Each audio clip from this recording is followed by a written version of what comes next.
An exclusive look at a new tool designed to help detect Alzheimer's disease. More than 6 million Americans currently have Alzheimer's, and it is the 6th leading cause of death in the U.S. And Becky Worley is back now with how one organization wants to bridge the knowledge gap for patients and their caregivers. Good morning again, Becky.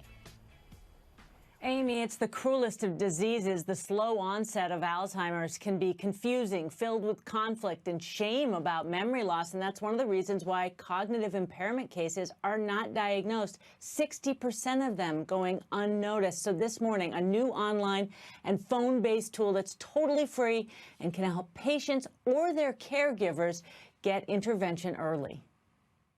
Doreen Monks, nearly 68, says she sees aging differently now. Having Alzheimer's disease, you find that things which you may not have paid much attention to or felt important about become much more important. For Brian Van Buren, with a family history of the disease, it was a matter of when, not if. It wasn't a surprise, but once I got diagnosed, and that confirmed it, but it still felt like a punch in the gut. Over 6 million people live with Alzheimer's, 65% women. And by 2030, 40% will be Latino or African American. Unfortunately, and especially within the Black community, mental illness and various other diagnoses are not talked about. But to fight this, Brain Guide. It's a web and phone-based tool. Anyone can log on or call for a questionnaire. You can use it for yourself or answer questions about a loved one. Dr. Rudy Tanzi, a professor of neurology at Harvard, assisted in its development and says it's based on real diagnostic tools. There's a questionnaire that is based on 2 of the best tests out there. The real need was for those who are starting to have memory issues, or the spouse who notices their wife is having some memory issues. And how do you approach the topic? How do you talk about it? Too many times the person with the disease is the person who has to make the changes because you're embarrassed. I think that has to change too. You know, we're looking at millions of people. This is a large percentage of the population. You can't push those people into the corner anymore.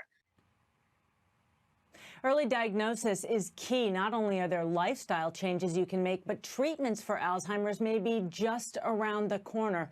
This tool is completely free, anonymous, and this is important. It's available in English and in Spanish, mybrainguide.org, and I've also put a link to that in my Twitter feed, Amy. Oh, that's amazing, Becky. It's going to help so many people. Thank you for that.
Caught up, I should probably say spoiler alert here for a second because, okay, I've done it, spoiler alert. It was revealed last season that your character is in the early stages of Alzheimer's. So Mandy Moore, being the actress that Mandy Moore is, she decides to start doing a ton of research, I guess at first to get in the character. And didn't you take it a step further, as we understand it, Mandy? You become an ambassador for a nonprofit? Yeah, I'm working with Us Against Alzheimer's, specifically with their Be Brain Powerful campaign that is aimed at sort of empowering women to have this conversation, to destigmatize the conversation around early detection and prevention. I did do a lot of research. I was startled to find out that nearly 6 million people in this country are living with Alzheimer's, and 2/3 of those are women. 2/3 of the caregivers for people suffering from Alzheimer's are women as well. So there's a specific burden on women that I just don't feel like we're talking about our brain health enough. And so I really want, especially with younger women, when it comes to prevention and the fact that, you know, we can talk about all the different things we can do in our lives, whether it's food and nutrition, exercise, social interaction, the things that we can do to sort of keep our brain alive and healthy, you know, for the foreseeable future. So good. Yeah, and I actually tried that brain guide this morning. It's a free interactive tool. It's totally free. You don't have to, you know, enter your email to get the results, and it's such a great service for people. mybrainguide.org, and you can absolutely go online, and if you're struggling with your memory or you have a spouse or loved one that's struggling with their memory, this is sort of a first step to sort of walk you through.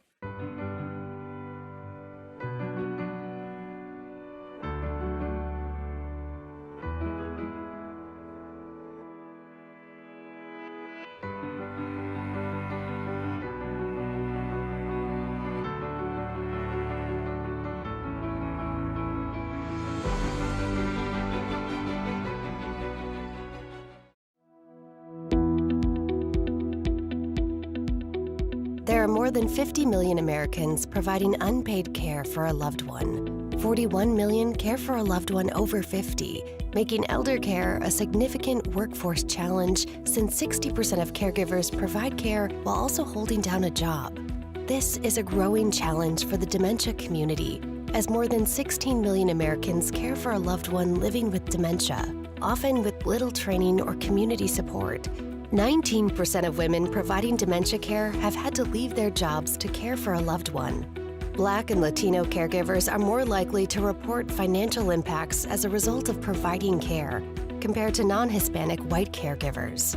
With 12 million millennials providing dementia care, even young people are feeling the impacts, especially at work.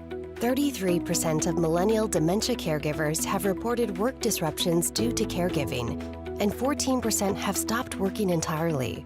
Despite this great need, we've failed to establish a national paid family and medical leave program and flexible workforce policies. Less than half of employed dementia caregivers report receiving paid family or medical leave to help balance work and family duties.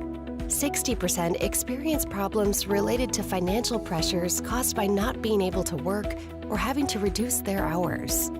This is especially burdensome for communities of color, as Blacks are 2 to 3 times more likely, and Latinos are 1.5 times more likely to develop Alzheimer's than non-Hispanic whites. The United States is the only industrialized nation to not have a policy supporting paid family and medical leave for its workers.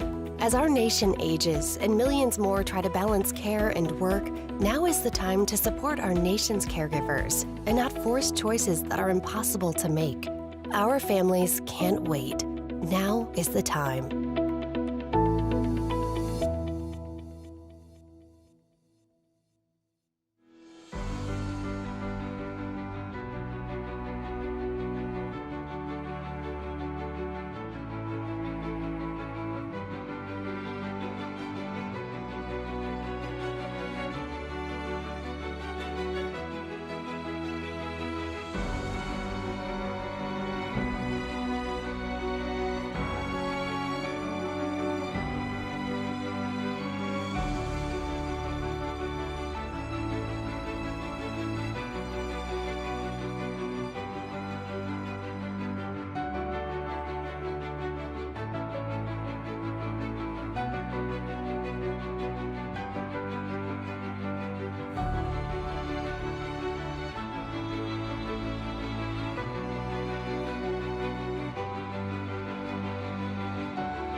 My late wife, Trish, and I formed Us Against Alzheimer's in 2010 because we were frustrated and angry at the lack of pace and energy and passion in the Alzheimer's movement. Her grandmother had died of this disease, her mother had died of this disease. We were joined by a small group of friends who themselves had experienced Alzheimer's in their families. We collaborate with researchers, with corporations, with other non-governmental organizations and nonprofits, because we want everybody to win. My mother was diagnosed and I became very well acquainted with the disease. We began by bringing together those most affected, including women, because women are 2/3 of the patients and 2/3 of the caregivers. We brought together grassroots supporters and influential women and convened conversations to build momentum. We formed partnerships with world-class organizations, companies, institutions, and thought leaders to create awareness and quickly become one of the first women's Alzheimer's movements called Women Against Alzheimer's. From the start, we focused on inequities in brain health, because Black Americans are twice as likely as whites to develop Alzheimer's. We established African Americans Against Alzheimer's to promote brain health, research equity, and healthy aging among the Black community. We built the first ever coalition of community-based organizations coordinating Alzheimer's awareness and brain health promotion efforts in the Latino community. Latinos Against Alzheimer's mobilizes researchers, advocates, and community leaders to take action on brain health disparities impacting millions of Latino families. We have all lived the Alzheimer's journey. We know its pain points, the details of the challenges, and how the disease confounds every patient, every caregiver, and their families. We've also navigated the stark reality that no matter what we do or what we did at home or with a loved one in a facility, the disease always wins. We started the Global Alzheimer's Platform to address the cost, duration, and frankly, the inefficiency of Alzheimer's clinical trials. With industry, clinical trial participant, and philanthropic support, we created a network in North America of more than 80 research sites to speed the delivery of innovative therapies to those afflicted with Alzheimer's.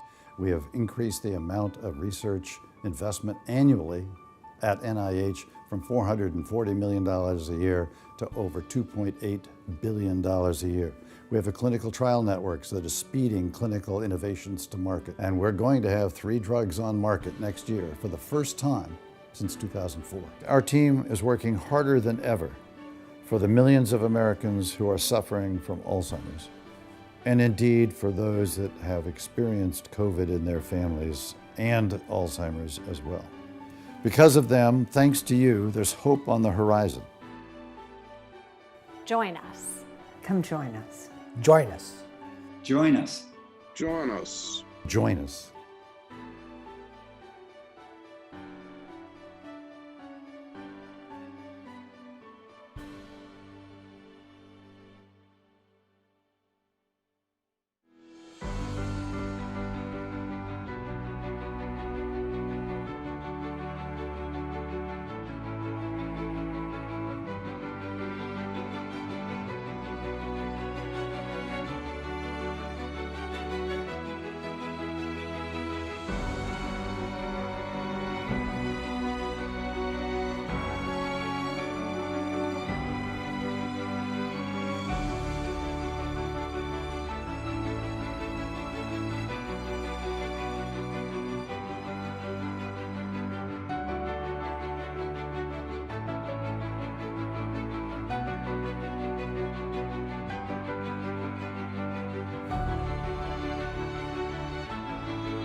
Welcome to the first Us Against Alzheimer's Virtual Advocacy Summit. We're glad that you've joined us today. Today, you're going to hear from a diverse set of experts that will frame the issues that we're advocating for on Capitol Hill. Early detection, public health and research funding, prevention, and economic and racial justice for family caregivers and patients. You and your support are critical to the change the world mode that we believe in and is necessary in the fight against Alzheimer's. Since Us Against Alzheimer's was created, we've all taken on the toughest issues. And we don't do it alone. It's all of us in this fight together. It's in our name, Us Against Alzheimer's, intended to include all of us against Alzheimer's. Advocacy is central to this. When the organization was started 10 years ago, federal spending for Alzheimer's research was flat at about $440 million a year. That was a problem because we knew that research was central to understanding this disease and then conquering it. So we pushed hard, real hard, for increased spending, increased investment at NIH for Alzheimer's. Today, Congress has now appropriated $3.1 billion a year for Alzheimer's research, and that research is paying off. But we're asking you to do more. We're asking you to advocate for another $289 million in annual spending for Alzheimer's above and beyond the $3.1 billion that is being invested today. We need to keep up the momentum in research increases. It's drawing more researchers to the field. It's creating greater research investments, not just in basic research now, but also in translational research, to the investment of all of the NIH in translational clinical trials for reused or repurposed medicines. Very important. Here's a second tough issue. Too many people think that Alzheimer's and dementia is an unavoidable consequence of old age. In fact, scientists are now telling us that 40% of the cases of Alzheimer's may be able to be reduced and prevented or deferred if in fact they take certain risk-reducing activities. About 50% of patients today aren't even getting Alzheimer's dementia diagnoses. And those that are getting the diagnosis are not necessarily being told that diagnosis by their doctors. That's because doctors are not using the best tools to detect the risk of this disease, the diagnosis of this disease, and therefore patients are not getting the best interaction with their doctors. Doctors do not have the tools to affect the best solutions for their patients. So we had to change that discussion. We had to raise our voices to improve the quality of early detection, diagnosis, and intervention, whether by the use of therapeutic interventions to slow the disease and defer or prevent symptoms, or by encouraging people to take risk-reducing strategies to reduce their risk of the disease. So we needed to get better diagnostic tools and greater focus on prevention in our medical system. So we brought together a coalition of nearly 200 leaders and nonprofits, including AARP, the American Heart Association, the YMCA, to say publicly that there should be a national goal to prevent Alzheimer's through risk reduction strategies and interventions which would persuade all of us to take the steps we need to do to reduce our risk of Alzheimer's. During our Advocacy Day, we need you to help us take that message of prevention to Congress. And we need you to call on Congress to pass a law, the Change Act, that would have doctors use better tools to detect cognitive impairment and to diagnose this disease. Finally, our nation is confronting systemic inequalities, inequities, racism, and sexism. And these all increase the risk for Alzheimer's and limit access to care for people of color and for women. This disease is racist and it's sexist. So Us Against Alzheimer's is taking this on. It's been part of our DNA from our launch 10 years ago. We created the Us Against Alzheimer's Center for Brain Health Equity, which is supported by a 5-year grant from the CDC. One of its first projects is to figure out how to deliver messages about brain health to minority communities through the public health infrastructure of the nation, and then to assist us and hopefully partnership with many others to actually improve the participation of minorities in clinical trials and to improve the delivery of potential therapies to low-income communities and to minority communities. The COVID-19 pandemic was tough on everyone, but it brought new attention to the special challenges, both for the patients who have cognitive impairments, but also for the caregivers of adults with dementia. Research is clear that both caregivers and their loved ones benefit physically, emotionally, and financially from having access to paid family and medical leave. Yet the United States is the only industrialized nation not to offer it. We must work together to change that. We must urge Congress to adopt comprehensive paid leave policies that work for all, especially those in vulnerable population who face daunting, unique, and ever-increasing caregiver challenges, both minorities and low-income communities and others. It's a big agenda, but these are all critical issues that we need to advocate for and to cause Congress to adopt. People living with this disease and their caregivers are depending on us. We are their voice in Congress. Let's get out there and persuade Congress to change the policies to support the American people living with dementia and their caregivers.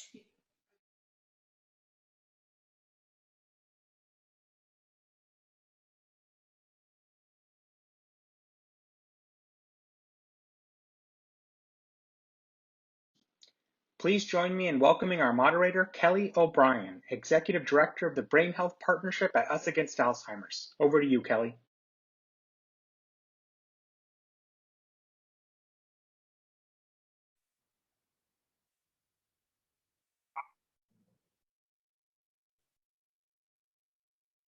Welcome to this briefing on brain health across the lifespan, and thanks everyone for joining today. We have some terrific experts and advocates with us to discuss some of the latest science on reducing risk of dementia and Alzheimer's, the critical importance of early intervention, and the policy actions needed to translate what we know into healthcare and public health interventions that make a difference in the lives of families and save tax dollars. And there's no one who knows more about these topics than Dr. Richard Carmona, 17th Surgeon General of the United States, an outspoken advocate for healthy aging, Chief of Health Innovations at Canyon Ranch, Distinguished Professor, University of Arizona, a surgeon with subspecialty in trauma, burns, and critical care, and a master's degree in public health policy. He's stayed on the cutting edge, serves on several corporate boards, and works with private equity and venture capital firms to identify emerging science and technology. And he's stayed connected to other surgeon generals and policymakers to weigh in and continue to move the policy debate and public awareness forward on key issues related to aging. He's been a good friend to Us Against Alzheimer's and to the Alzheimer's movement. And we're so honored to have you here live with us, Dr. Carmona, and to help us kick off this session with some opening remarks. Well, thank you, Kelly. I'm not sure I'm worthy of all the accolades, but I certainly appreciate the recognition.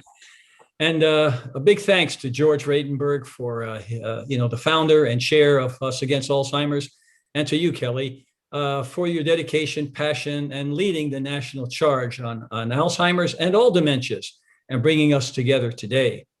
And to my colleagues, Dr. Laura Gitlin and David Hoffman and Nora Super for being with us today and for their continued contributions to prevention and addressing the scourge of dementias, including Alzheimer's disease, that rob us of our cognitive ability and quality of life. As Surgeon General of the United States, I heard loud and clear the voices of senior Americans who feared losing their cognitive ability, as they may physically outlive their deteriorating brain function. I also work with my colleagues at CDC to characterize the epidemiology of Alzheimer's and other dementias, while also engaging my colleagues at the National Institutes of Health and the National Institutes of Neurologic Disease in order to advance the science around neurodegenerative diseases.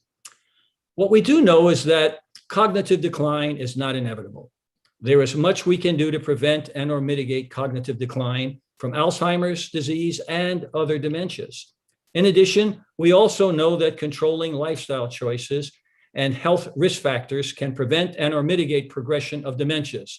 Almost a half of dementias can possibly be prevented by eating healthy, staying physically active, socially connected, never smoking, getting good restful sleep, and aggressive prevention and or treatment of diseases like diabetes and hypertension and obesity.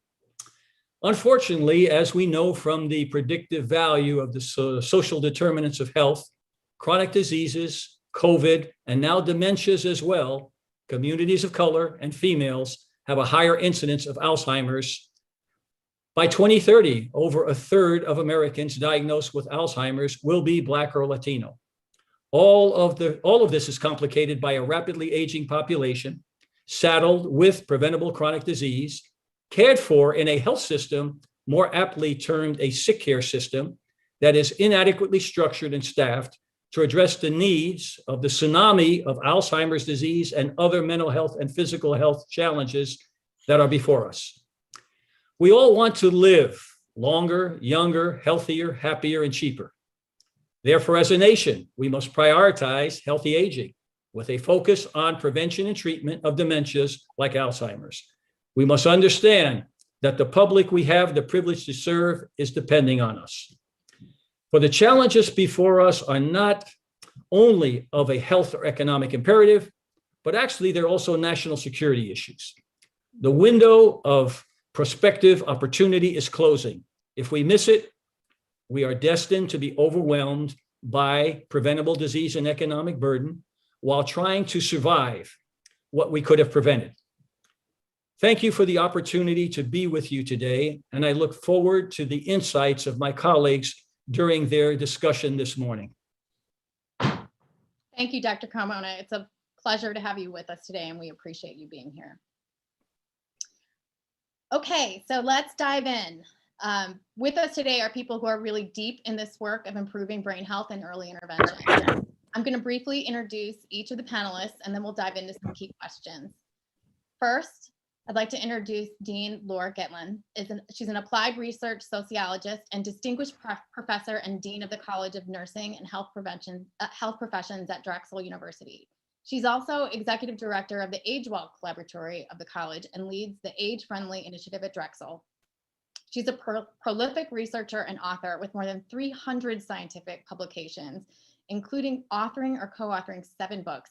But if I had to summarize, I'd say that Dean Gitlin is acutely focused on helping people at risk for and living with dementia improve their function and their lives in very practical ways. Her research just does not sit on a shelf.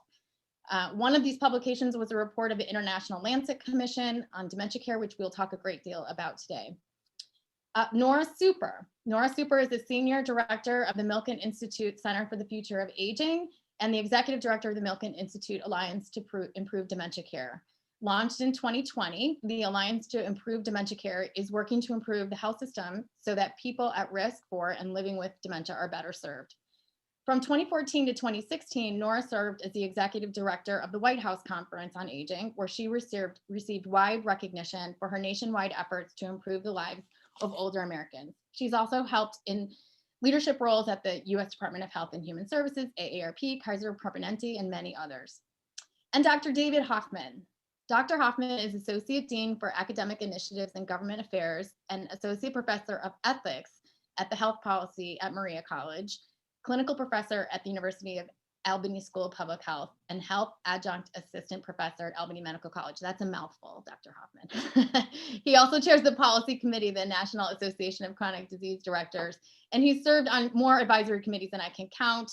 I think that, today he's one of our nation's most outspoken and active advocates on brain health and for making the connection between heart health and brain health and dementia. And I should also mention that both Dean Gitlin and Dr. Hoffman served on the National Alzheimer's Project Act Advisory Council. Laura chaired it at one point, and this is also relevant to our discussion today. So thank you all for being here. Really grateful for your time. Okay, so I want to start with you, Laura. As an author of one of the most comprehensive evaluations of the science to date on dementia prevention, the Lancet Commission report, to me, that's an incredibly hopeful document. And as Dr. Carmona mentioned, went as far as to say that nearly half of these conditions could potentially be prevented. So what do we know actually about our ability to reduce the risk of dementia? What's the latest science telling us about the risk and protective factors? Could you give us a little primer? Yeah, thank you, Kelly, and thank you for the opportunity to be on this panel and to discuss this very important issue. And Dr. Carmona really summarized it well, and I'll just go into more details. And I agree with your optimism. And as way of background, the Lancet Report involved 28 researchers worldwide, led by Jill Livingston in England. And the first report in 2017 actually identified 9 risk factors that, if addressed, could reduce dementia risk. And then in 2020, we met again and not only confirmed the evidence for those 9 risk factors, but then added 3 additional ones. And I'll say what exactly they are in a moment. But the report suggests that if all these factors were addressed, the risk for dementia would be reduced by 40% worldwide. And so this is really remarkable. And that's why this panel discussion and your efforts are really critical. Of course, you could look at the glass half empty and say, well, there's 60% of contributors remain unknown. And at this point, that's true, and there's insufficient evidence to date. But that's where research has to move forward with. And you'll notice by these risk factors, they have to do really with what Dr. Carmona said. First of all, they're all modifiable, and they have to do with lifestyle in our environment. So in this recent report, we identified the following: education, hypertension, obesity, peripheral hearing loss, traumatic brain injury, excessive alcohol, smoking, depression, physical inactivity, air pollution, social isolation, and diabetes. And some of these factors have actually been exacerbated with COVID-19, which also serves to give us pause because we will not know for years the implications of that.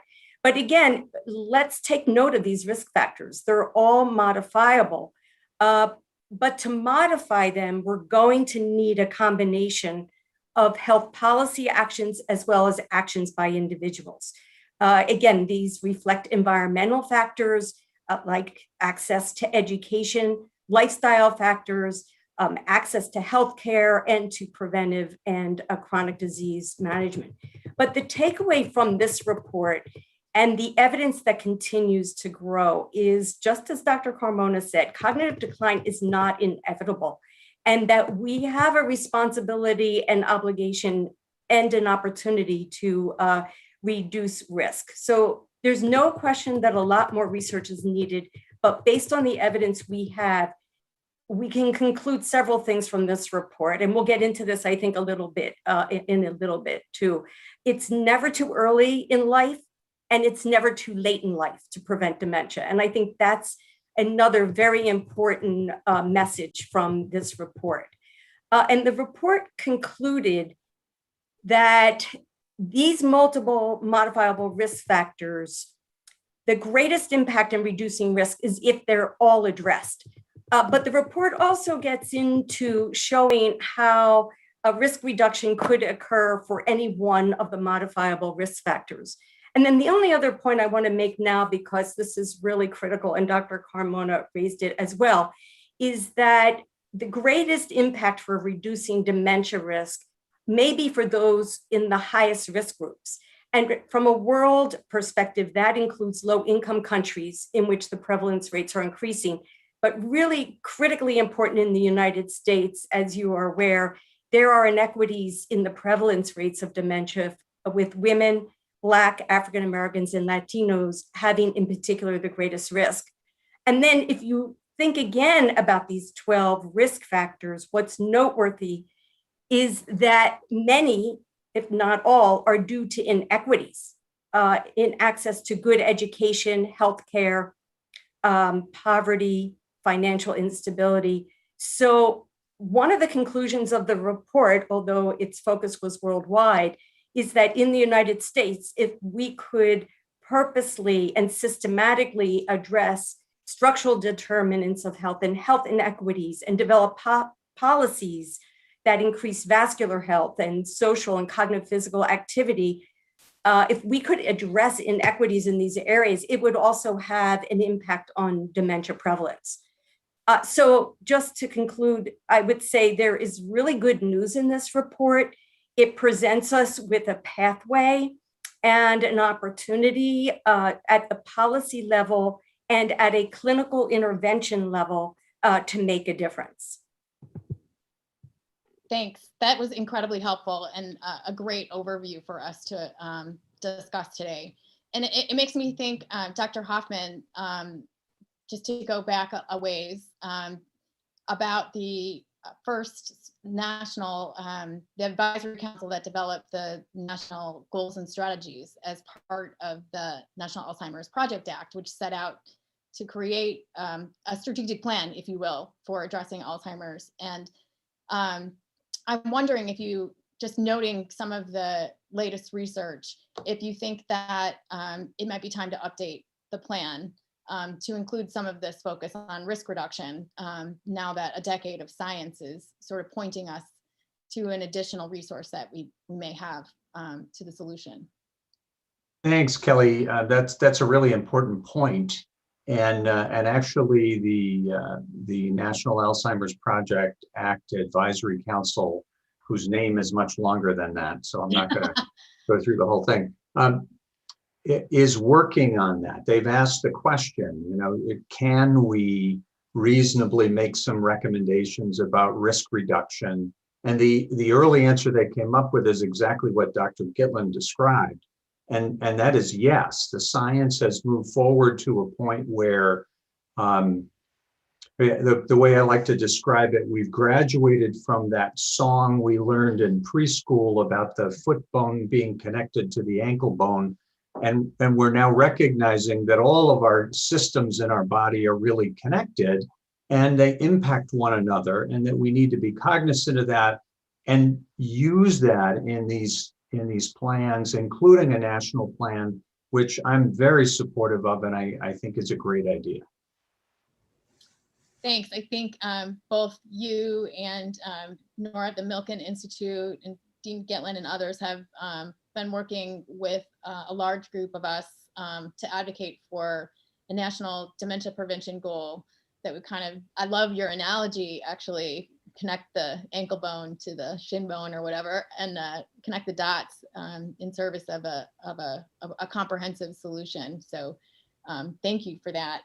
And Nora, I'm going to turn to you with a question. As somebody who's really focused on the health system and has done a ton of work, I know the Milken Institute has done a great deal of work around thinking about health system readiness. And as we all know, there's a new treatment that was recently approved by the FDA. And in addition to this news about some risk reduction, it does seem like there are some things that we can do. I think traditionally the sort of reason for not being earlier is, well, there's not much you can do. That seems to be debunked now. But my question to you is the system really ready for this? Like, are we doing this in our health system? And I know you did a recent report on this at Milken, so that we were very excited to participate in. So I would love it to hear your thoughts about that. Great, thanks, Kelly, and appreciate being here with this esteemed panel. It's quite a pleasure, and to talk to the advocates out there that are helping us spread the word about these issues.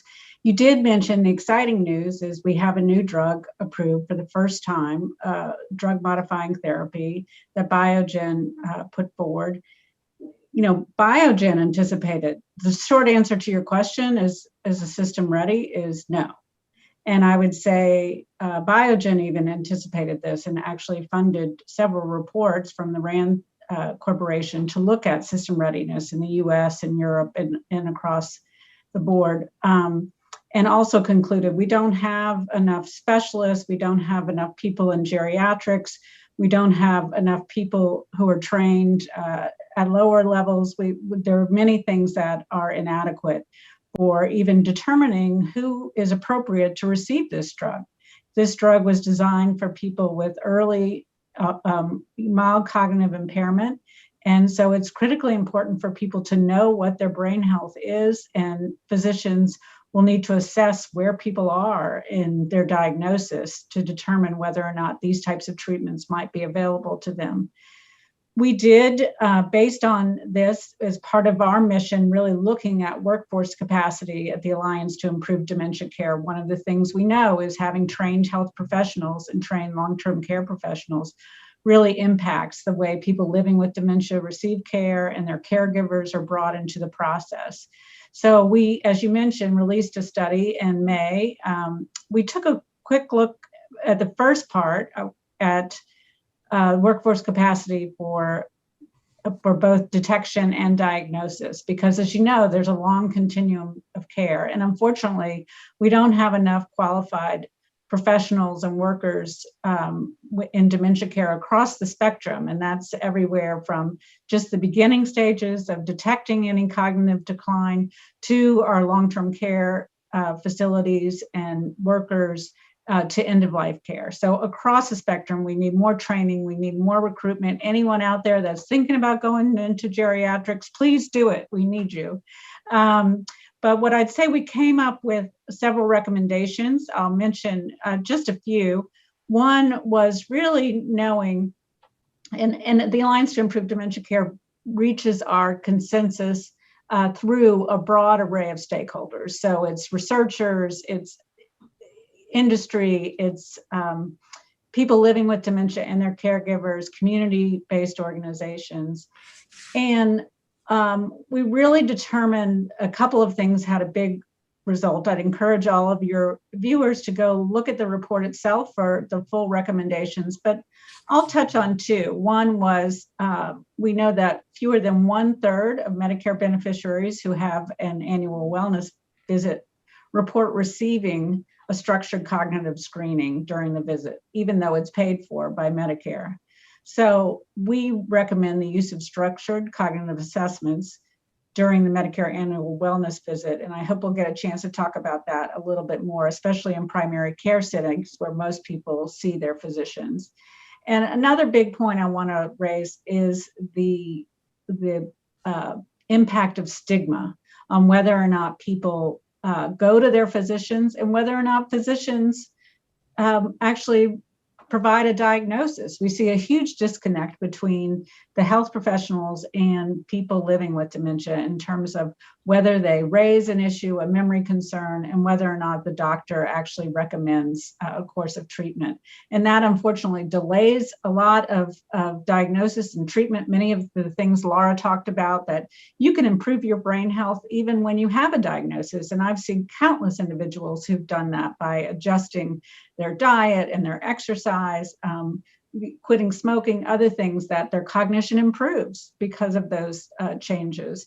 But also there just is stigma that people don't do that. So ARP commissioned a survey that we'll be releasing the results tomorrow, that really took a look at, interviewed 3,000 older adults over age 40 and 500 health professionals, and seeing the impact of stigma on whether or not you're willing to get a cognitive assessment.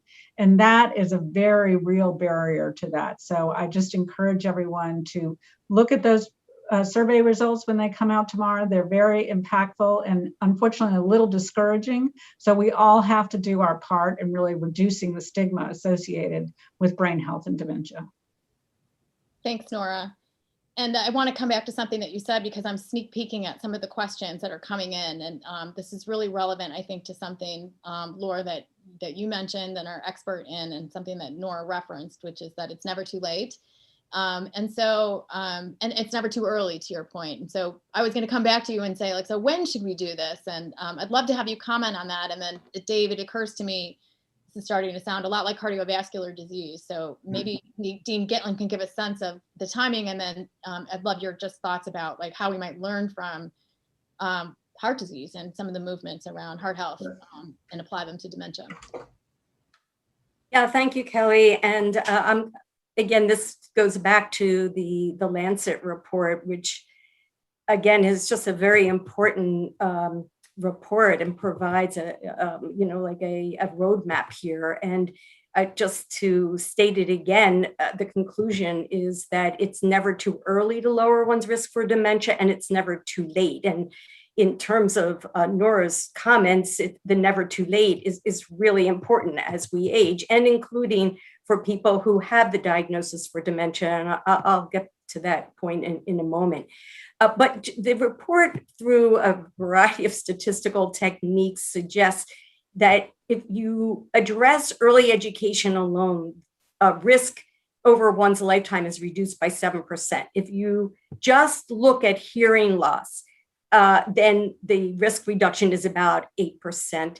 So of course, we would all agree it's really critical to address early education. And this is, to Dr. Hoffman's point, that ties the hip bone to the, whatever bone there is. We're all connected in what happens in early life, including exposures to trauma, having a traumatic brain injury from sports or whatever, accidents. It is really critical and increases our dementia risk. But actually addressing factors in midlife is really very powerful. And looking at hypertension, obesity, peripheral hearing loss, traumatic brain injury from falls in particular,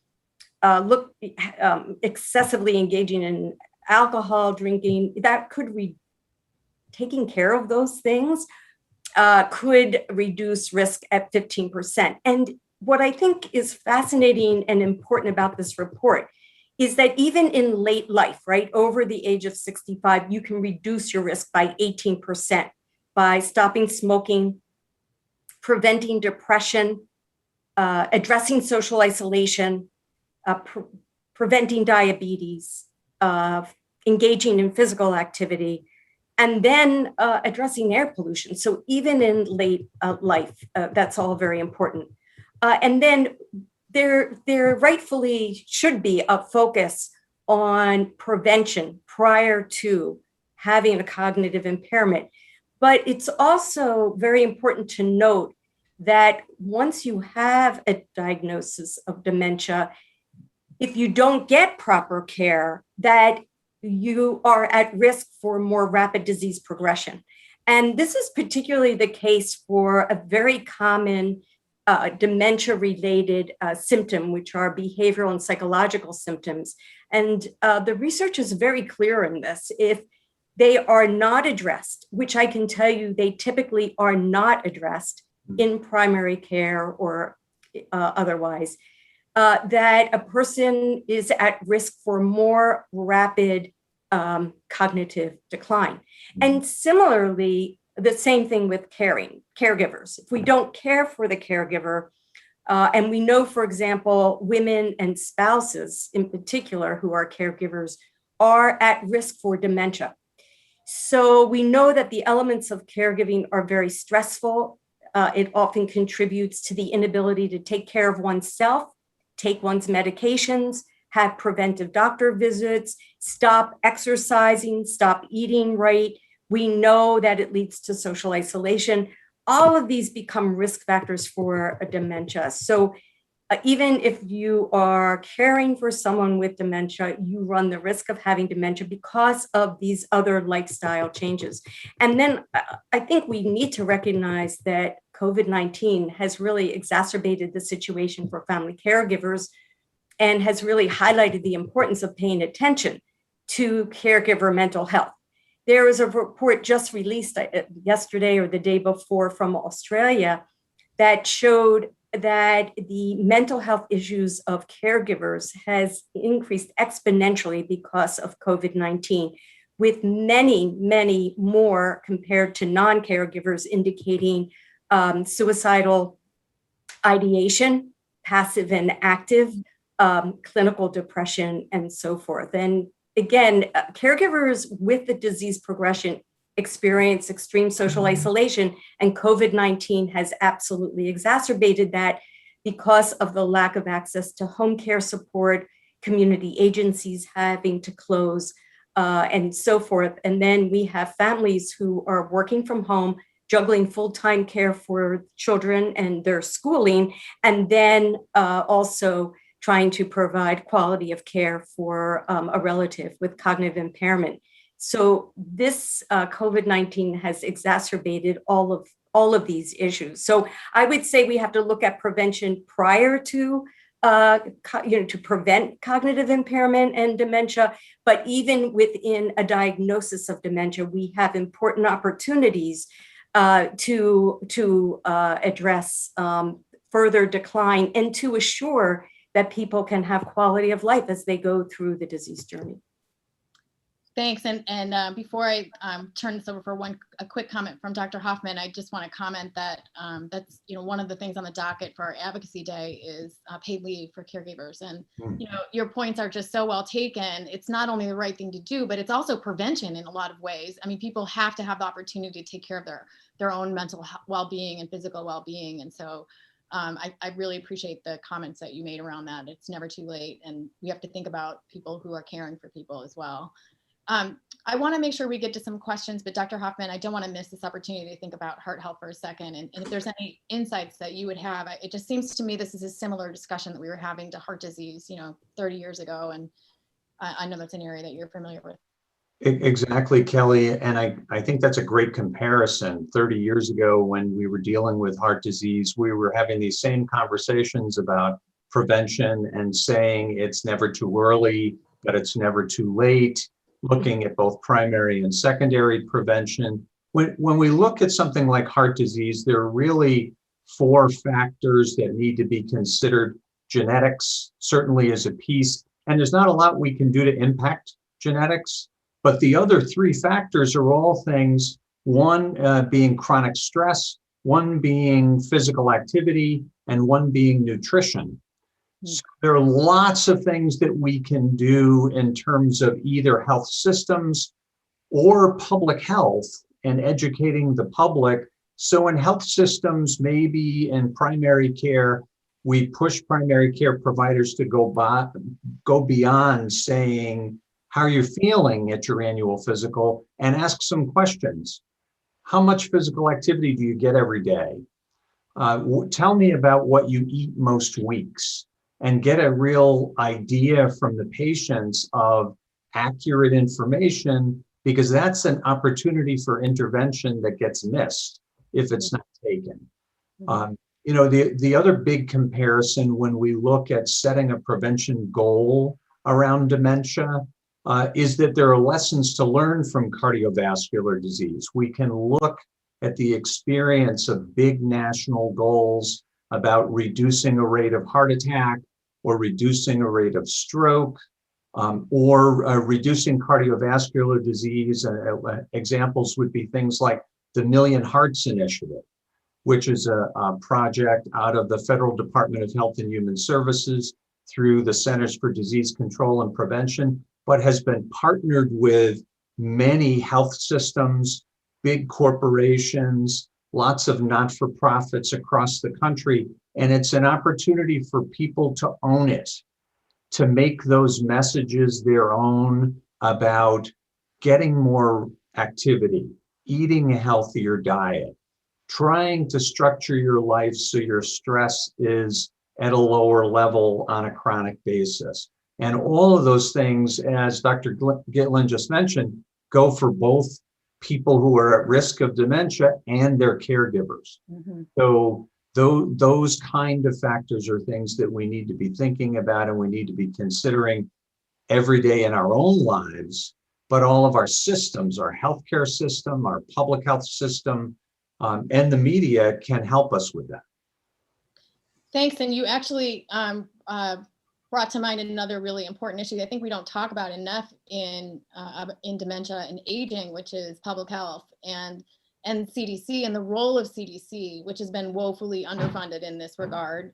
They really do not have much support or infrastructure for funding healthy aging related programs, or any healthy aging related programs, but particularly around dementia prevention. And given the connectedness of all of this, I'd love for your thoughts about the CDC budget, quite frankly, and whether or not we got to start thinking about investing in our public health infrastructure. I mean, COVID was a great example of the impact of not doing that. So welcome to your thoughts on that. Well, absolutely. And I'll be brief because I want to get to the questions too, but an organization that I sit on the board of, the National Association of Chronic Disease Directors, these are folks in state health departments who manage cancer prevention and screening programs, diabetes prevention programs, heart disease and stroke prevention programs, and risk factor programs like lessening use of tobacco and encouraging more physical activity and better nutrition. Several of these programs aren't even funded in every state. And in 2021, it's criminal with the level of knowledge that we have that Congress isn't funding CDC at a level where they could fund a program in every state to deal with this array of issues, including dementias. We know enough about dementias, so there are public health interventions. And there's history. You know, in a state like New York, where I worked in the state health department for many years, we had a set of programs addressing Alzheimer's disease, both on the clinical side and on the community support side for education and for supporting caregivers. And those models have evidence. We have data that shows they can make a difference. So they should definitely be funded at CDC at a level where every state can have a program. And that's really the key. We don't want to pick and choose and say, this state gets a program because they wrote a nice application, but that state won't. No, we have science now, and the science is telling us that we can impact these risks, but we need to focus on it. Yeah, thanks for that. Okay, some of these questions are coming in, but one of the more popular questions actually is to restate the 12 risk factors. So Laura, I would love it if you would just read those maybe once slowly so that the group can take notes. We have a lot of people who asked for that in the chat. Oops, you're on mute.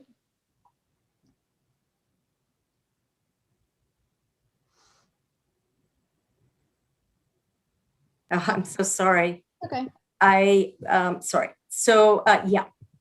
So the 12 factors, which is, I'm getting to my notes because I want to make sure that I get them correctly, because we can add in our favorites too. But in any case, education, hypertension, obesity, peripheral hearing loss, traumatic brain injury, excessive alcohol, smoking, depression, physical inactivity, air pollution, social isolation, and diabetes. Those are the 12 that had sufficient evidence to demonstrate that they put people at heightened risk for dementia. Thank you. Perfect. And we'll put a link to that in the program so that folks can find the Lancet Commission report and other research. And Kelly, could I just say that I think it's important also that these risk factors were then organized for a life course perspective. Mm-hmm. So early life, it's about not having access to adequate education. Midlife, it's about not having controlled hypertension, obesity, et cetera. And then late life, there's actually more factors that go into a risk in late life. So the report's very important in that regard too. Great, thank you. Okay, another question for anybody who wants to take it. A listener asked if clinicians know about this. I mean, why aren't we hearing about this in the doctor's office when you're going to visit? Is this something that's widely known or not? Why is this not being discussed with primary care docs or others that people may go see? I'm happy to take a first crack at that, but have others weigh in as well. One of the things we found in our research about the annual wellness visit is that, primary care doctors feel very stressed with time. Typically, their appointments last only 15 minutes, and they have a lot to get through during that during that time. And under the current Medicare rules, all that is required is that a doctor can assess someone by just observing them. There isn't a requirement that certain questions are asked or that you ask, like Dr. Hoffman talked about, certain things that should be part of that conversation. Because as he noted, many things that help your heart or whether or not you have diabetes also are connected to your brain health. But we at the Alliance have really focused on a structured cognitive assessment as something that we've been promoting, and they only take 5 minutes. Many doctors, I think, have this perception that they're long tests that will take more of their time. Very well-known ones such as the mini-cog and the MOCA, which only take 5 minutes or less. We're getting digitized ones that we can do now to also take away the time on the physicians.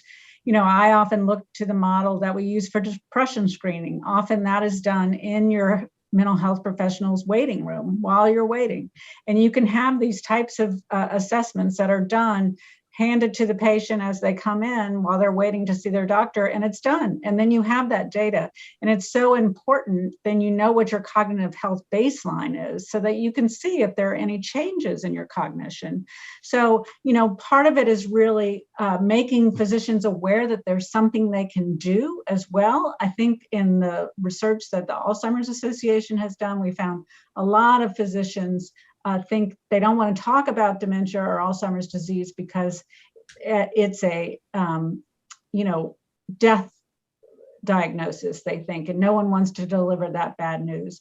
Well, the good news is, as Dr. Gitlin has been talking over and over, there are things you can do, and your things that you can do right now, and you can rule out things that might be impacting your cognitive health. So it's really important for patients to talk to their doctors about any issues they're having, and for doctors to ask their patients about it, and use these structured cognitive assessments that are evidence-based so that you can, track your cognition. I know at Us Against Alzheimer's, you all have one that you're using, the Brain Guide, which people are really taking advantage of, and just really, as you all recommend, take the results to your doctor and have them talk to you about what your results sound as a first step. I would add, if I can, I totally agree, Nora, everything you said, and just want to pick up on a couple of points. And that is, our health providers are inadequately prepared about what dementia is. And basically, there's a mantra that nothing can be done. There's no disease-modifying drug or a pill to prevent. Therefore, nothing can be done. I can tell you that most education of nurses involves 1 to 2 to 3 hours with exposure to differentiating depression, dementia, and delirium, but not in terms of what do you say, how do you ask a question, what kinds of assessments should you use, et cetera, et cetera. So the question is excellent. It's very complex, and it does in part also have to do with our reimbursement system, with only, as Nora said, 15 minutes. When what kind of time does that give you to address perhaps the feelings of stigma that is associated with a dementia diagnosis? And we've argued and have some articles on this that I can share, that it is the responsibility of a primary care physician or health provider who has a patient with a diagnosis to ask their spouse or a family member who is accompanying them, are they the caregiver?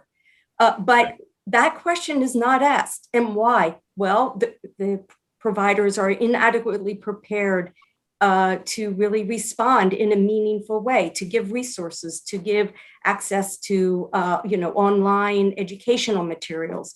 So it's complex, not enough time. It's a chronic disease. It has to be managed, and that isn't how our medical and health professional education system is actually set up at this point. Yeah, thanks. This is these are really, we're closing in on the end, but I just want to make a few connections for our advocates who are listening in. all of what we were just talking about related to physicians, and Nora, you made lots of comments about screening is related to one of the things that we're talking to legislators about, which is supporting what's called the Change Act on Capitol Hill, which would require a more structured cognitive assessment. And so this was a really helpful discussion in that regard. And we're also fighting to increase some CDC funding for the reasons that Dave mentioned about the important role of public health and fighting for family leave. And so all of your expertise on these issues and incredibly rich discussion. It is a complex issue, but even I feel like in just the few years that I've been working in this space, like there's so much that we've learned, and I feel very, very hopeful and optimistic. I also just want, and we'll post this up, but Nora mentioned mybrainguide.org. And so there were some questions that came in about your personal health. If you're interested in learning more about someone in your family or yourself, it is a good first step resource. It's not a clinical diagnosis, but it does help you kind of take that first step in your journey and understand kind of what your options might be and get some good. Kelly, can I interrupt 1 second? I just wanted to make a comment about paid family leave. I forgot. We're very supportive of all the work you all are doing on paid family leave. I want to stress that this is incredibly important for people of color who often don't have access to paid leave. And that really impacts all the things we've talked about, but especially the caregivers. And the other thing to stress when you meet with lawmakers, it's paid family leave, not just for childcare, but for elder care. We're a country with an aging population, and elder care is becoming more and more important. And people shouldn't have to lose their job because they have to take their mom to the doctor. So it's just really, really important that we stress the elder care components. That is a beautiful point to end on. So thank you all for spending some time with us today. We'll put some links up in the resources, but to those of you listening, appreciate your time as well. And thanks for all you do to fight for the cause. Thank you, Kelly. Thank you. Thank you. We are grateful to our 2021 supporters, Eli Lilly, Acadia, ASI, and Biogen. We are grateful for your support. We could not do this advocacy work without you.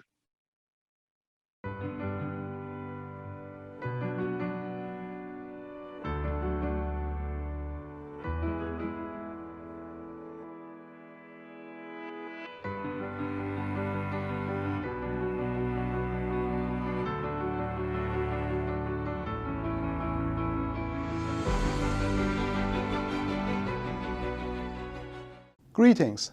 I'm thrilled to share a message with advocates of Us Against Alzheimer's.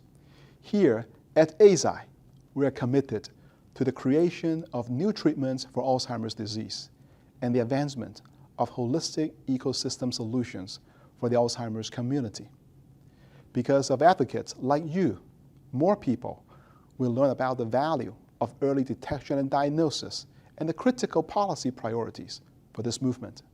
We're happy to be in this fight with you and appreciate all you do for the patient and caregiver community. As you go out on the Hill, please know that the ASI team is behind you and cheering you on.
We are grateful to our 2021 supporters, Eli Lilly, Acadia, ASI, and Biogen.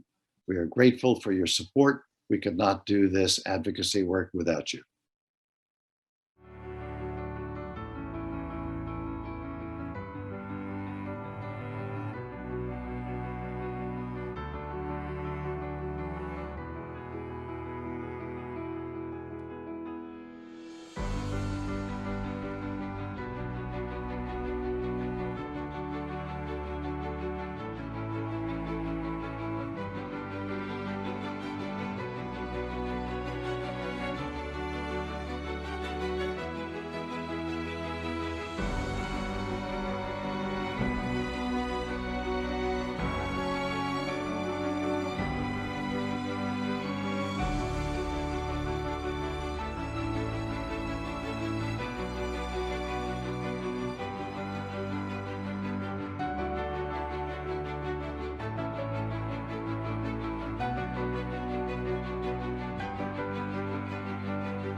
We are grateful to our 2021 supporters, Eli Lilly, Acadia, ASI, and Biogen.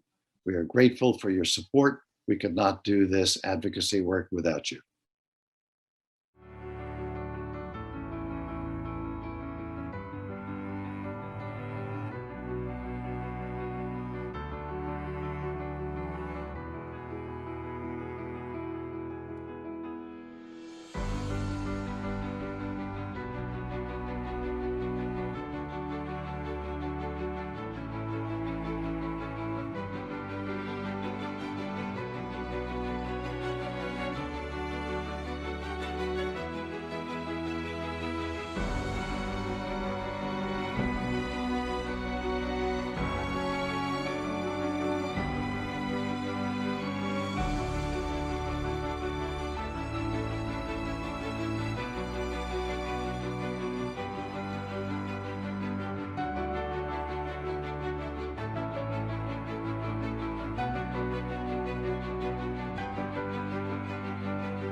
We are grateful to our 2021 supporters, Eli Lilly, Acadia, ASI, and Biogen. We are grateful for your support. We could not do this advocacy work without you.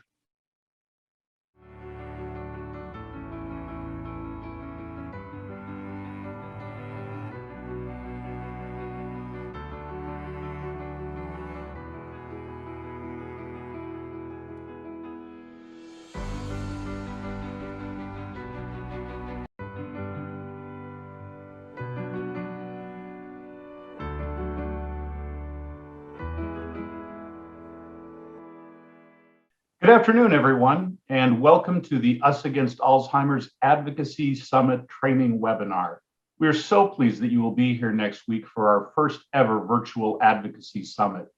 Our goal today is to share with you some of the basics of our issues and what to expect as you talk with folks on Capitol Hill. I'm joined today by my colleague, Jason Resendez. Jason is Chief of Staff and Director of the Us Against Alzheimer's Center for Brain Health Equity.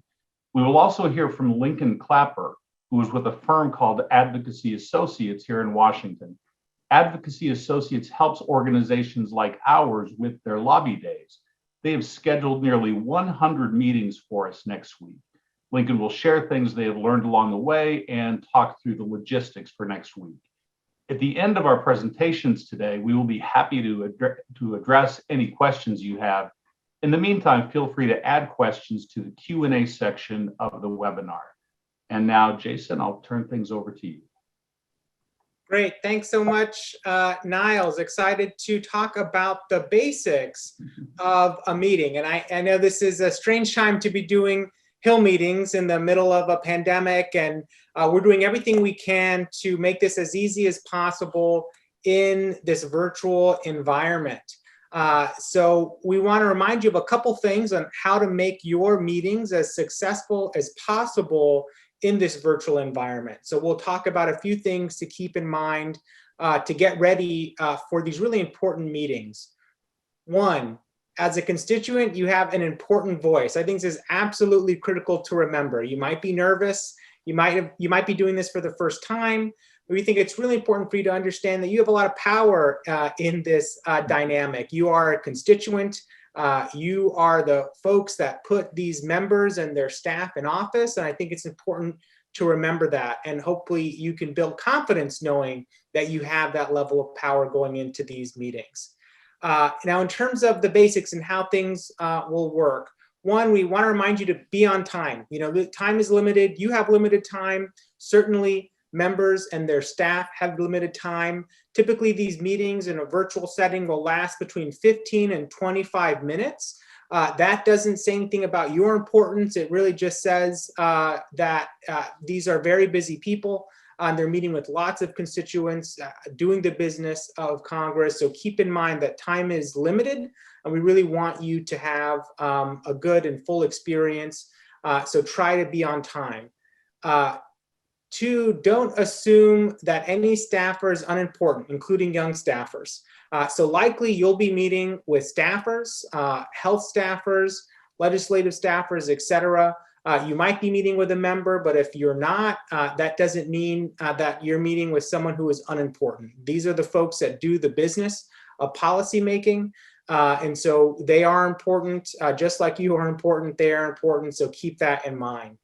Second, be flexible. Things change. The great thing about working with the app that Lincoln will talk about later, just know that things can change. We'll make sure to keep you updated. Don't take anything personally. If a meeting gets moved or a meeting gets canceled, it doesn't say anything about you. It's just the business of this work and of policy making and of advocacy. So just keep that in mind. Be on time, but also be flexible. In terms of how the meeting will be structured, we really encourage you to join the platform 6 to 8 minutes early. And this is really important because unlike when you're doing a traditional meeting where you're standing outside the hallway and you can chit chat with the folks that'll be joining your meeting, that's not going to be an option in the virtual setting. So we really encourage you to access your meeting schedule and meetings about 5 minutes early so that beforehand, you can engage with the folks that'll be in your meeting and come up with a game plan about who will talk first and who will make the ask. So I think this is really important. That goes hand in hand with being on time is allotting some little extra time to be able to connect with the folks that'll be in your meetings. Second, once that meeting starts, we recommend that you each introduce yourself.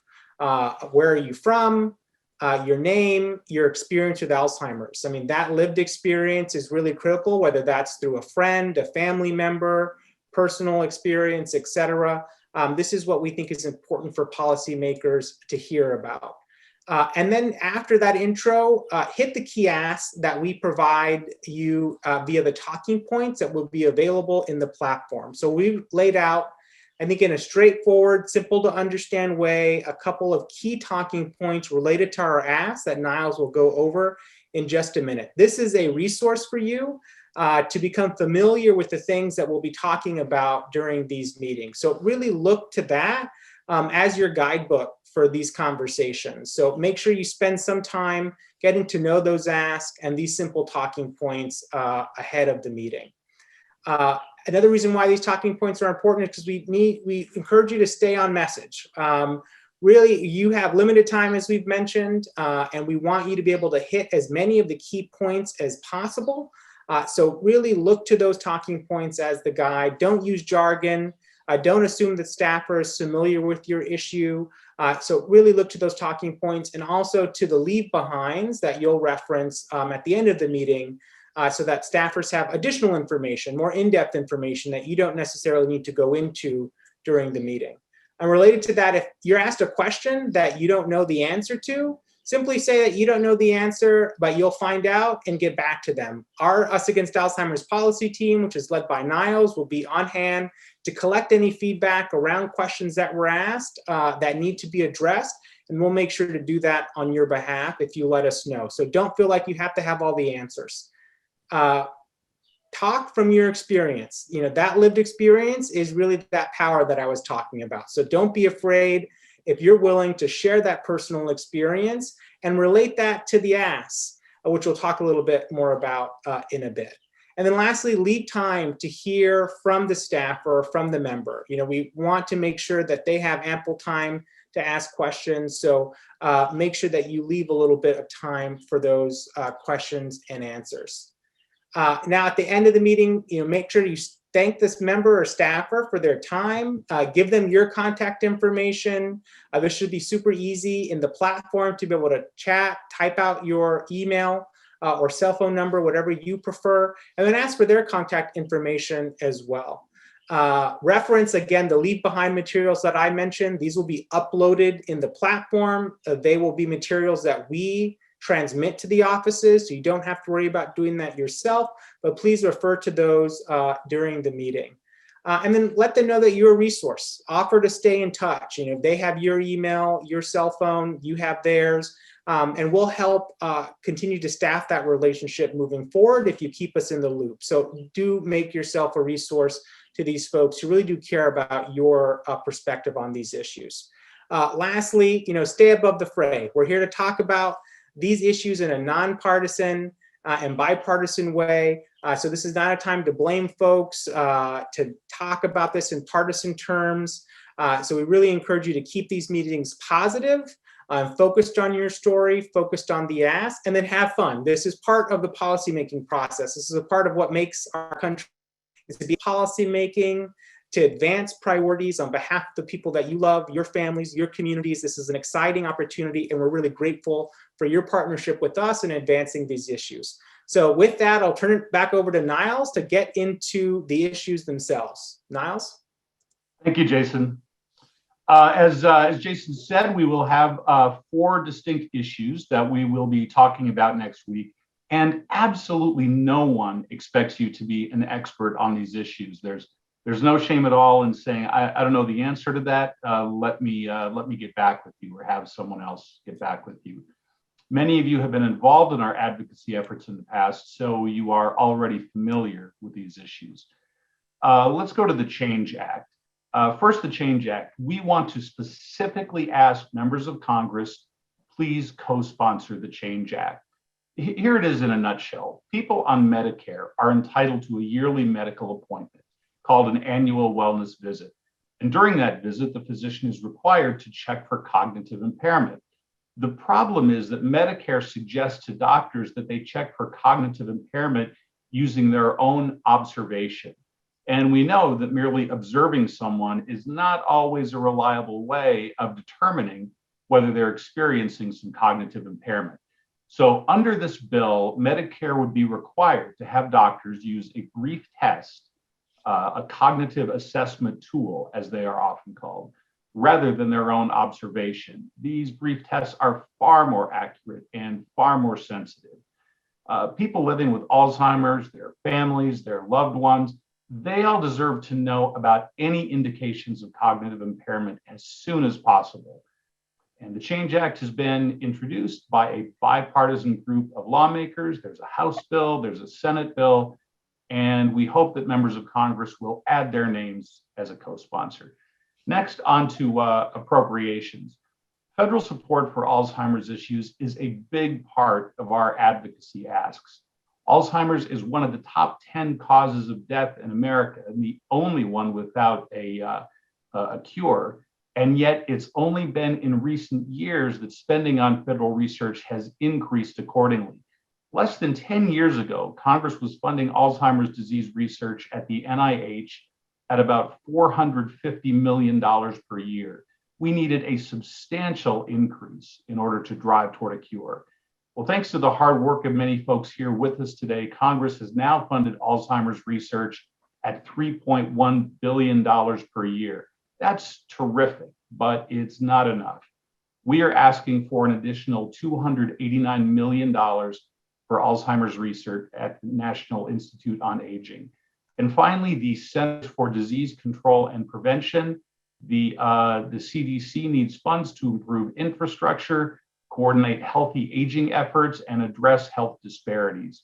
So we will ask members of Congress to please support $60 million for the CDC's Alzheimer's disease and healthy aging program. Jason. And next, we think it's critically important to make it easier to balance caregiving and work. Until we have a cure, we'll have care. And that means millions of family caregivers are struggling to provide quality care to their loved ones, maybe many of you, while also navigating the workforce.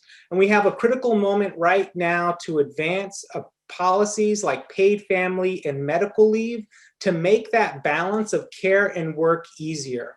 That's why our third ask is about asking Congress to establish a paid family and medical leave policy that covers all kinds of caregivers, including caregivers of older adults providing care for individuals living with Alzheimer's and related dementias. We think this is absolutely critical to advancing gender equity, racial and social justice, in addition to making Alzheimer's care less burdensome than it is today. Finally, we think it's important to make Alzheimer's prevention a priority. There's amazing research that shows that there are things we can do today to reduce our risk for Alzheimer's and related dementias, things like heart health, addressing social isolation, many factors. Yet we have to make prevention a priority in order to realize that potential. And so what we're doing is asking the Secretary of Health and Human Services to ask the Department of Health and Human Services to establish a national Alzheimer's disease prevention goal. We think a goal is absolutely essential to driving action on prevention. We'll be circulating a letter that by the time you're in meetings, that letter will be circulating. So we're asking you to ask the members that you're meeting with to sign that letter that'll send a signal to the federal government that prevention is absolutely critical. And we'll turn it over to Niles as we go into more about the platform. Thanks very much. And Lincoln, you all at Advocacy Associates have done many of these fly-ins, and I know a lot of them virtually. So why don't you share with us what we should expect next week and the logistics and so forth. Lincoln? Thanks, Niles. And good afternoon, everybody. My name is Lincoln Clapper. I'm part of the Advocacy Associates team here in DC, and I'm just going to spend a few minutes walking you through the logistics for your online platform and sort of how to navigate your schedules for next week and some of the features that go along with that. So that being said, I'm going to share my screen and we will get started.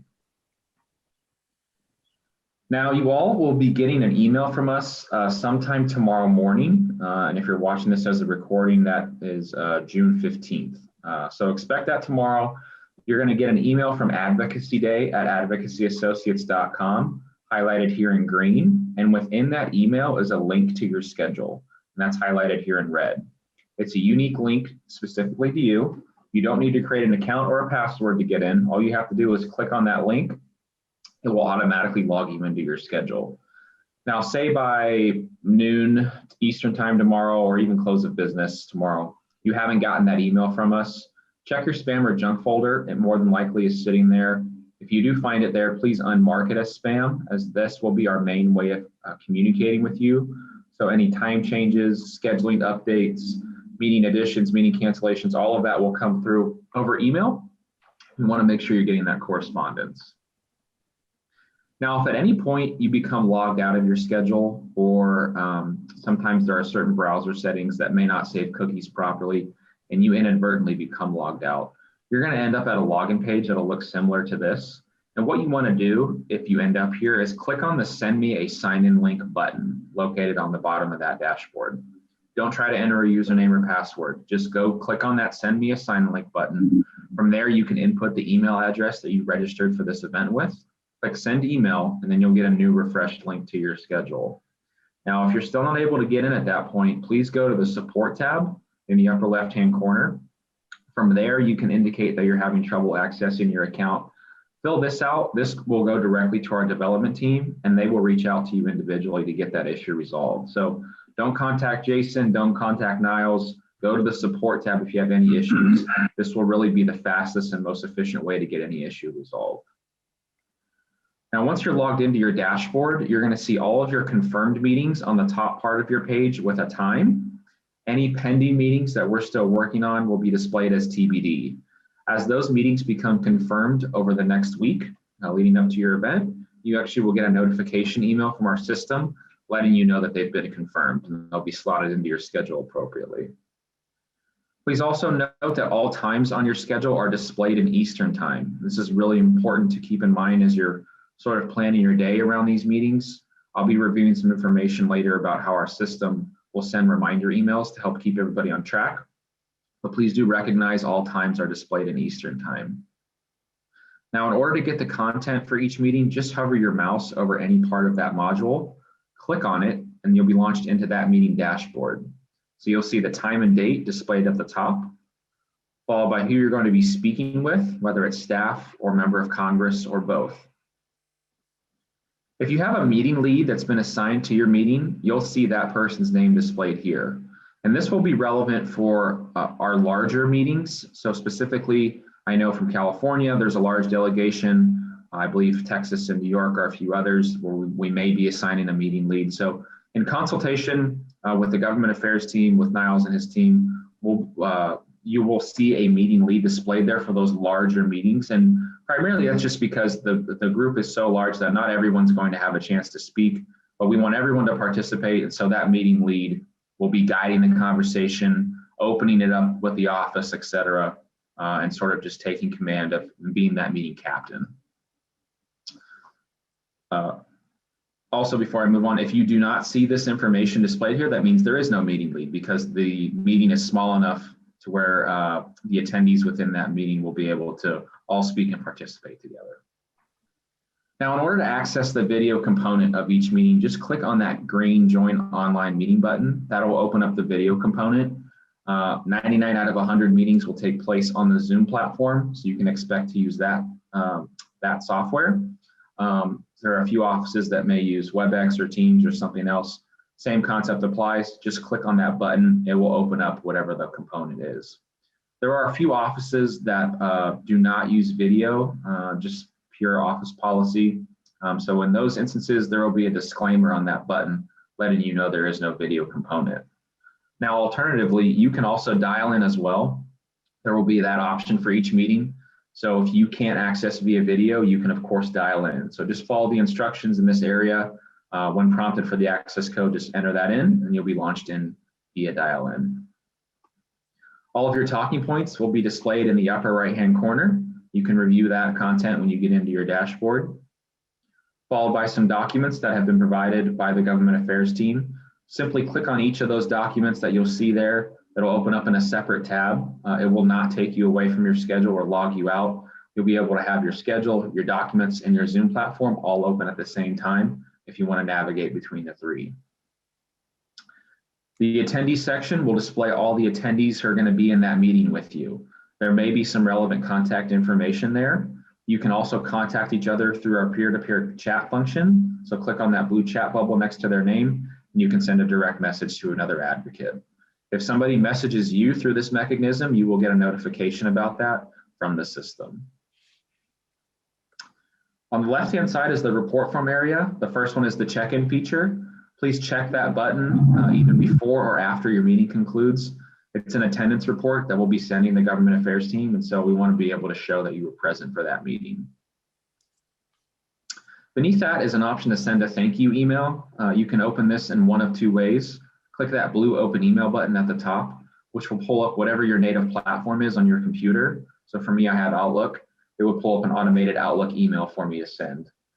If you don't have that, you can copy this information with those 3 copy clipboard buttons and paste it into your Gmail or Yahoo or whichever platform you prefer to send. The script will already be pre-written for you. You can, of course, personalize it and customize it if you'd like, and the system will also automatically pull the staffer's email for who you met with. Beneath that is the meeting report form. These are specific questions the government affairs team would like you to answer after each meeting. So go through, take some time, answer those one by one. When you get to the bottom, click submit, and then you'll be taken back to the home page. And again, each advocate will answer this for each of the meetings on their schedule. Beneath that is an option to take notes. You can think of this like a blank notepad. If you don't have pen or paper handy, you can use this to take bullet point style notes, freehand, paragraph format. It's really up to you. It's optional. You don't need to use it, but it is an extra resource for you. Beneath that is an option to select whether the member of Congress was present or not. Very similar to the check-in feature. Mark one of those options. That way we have that data on the back end so we know whether the member of Congress showed up to the scheduled meeting or maybe was pulled away to votes or stuck at a committee hearing. We want to know that information. And so just mark one of those options when the meeting concludes. Then lastly, for you social media fans, you can access your Twitter, Facebook, or LinkedIn directly through the dashboard. So as long as you're logged in, you can drop a post on any of those platforms. Once the meeting concludes, just click on that meetings tab in the upper left corner. It'll take you back to the home page and you can navigate your way to your next meeting. The legislators tab will allow you to pull bios for each member of Congress. You can also view links to all of their social media pages as well. There's also a bills section here where you can view relevant bills that your organization may be tracking.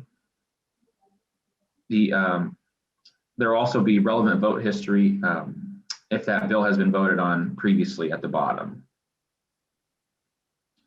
The news section will pull any relevant news articles that members have been mentioned in. You can read about those on your free time. And the committees tab will display all the committees that member of Congress currently serves on.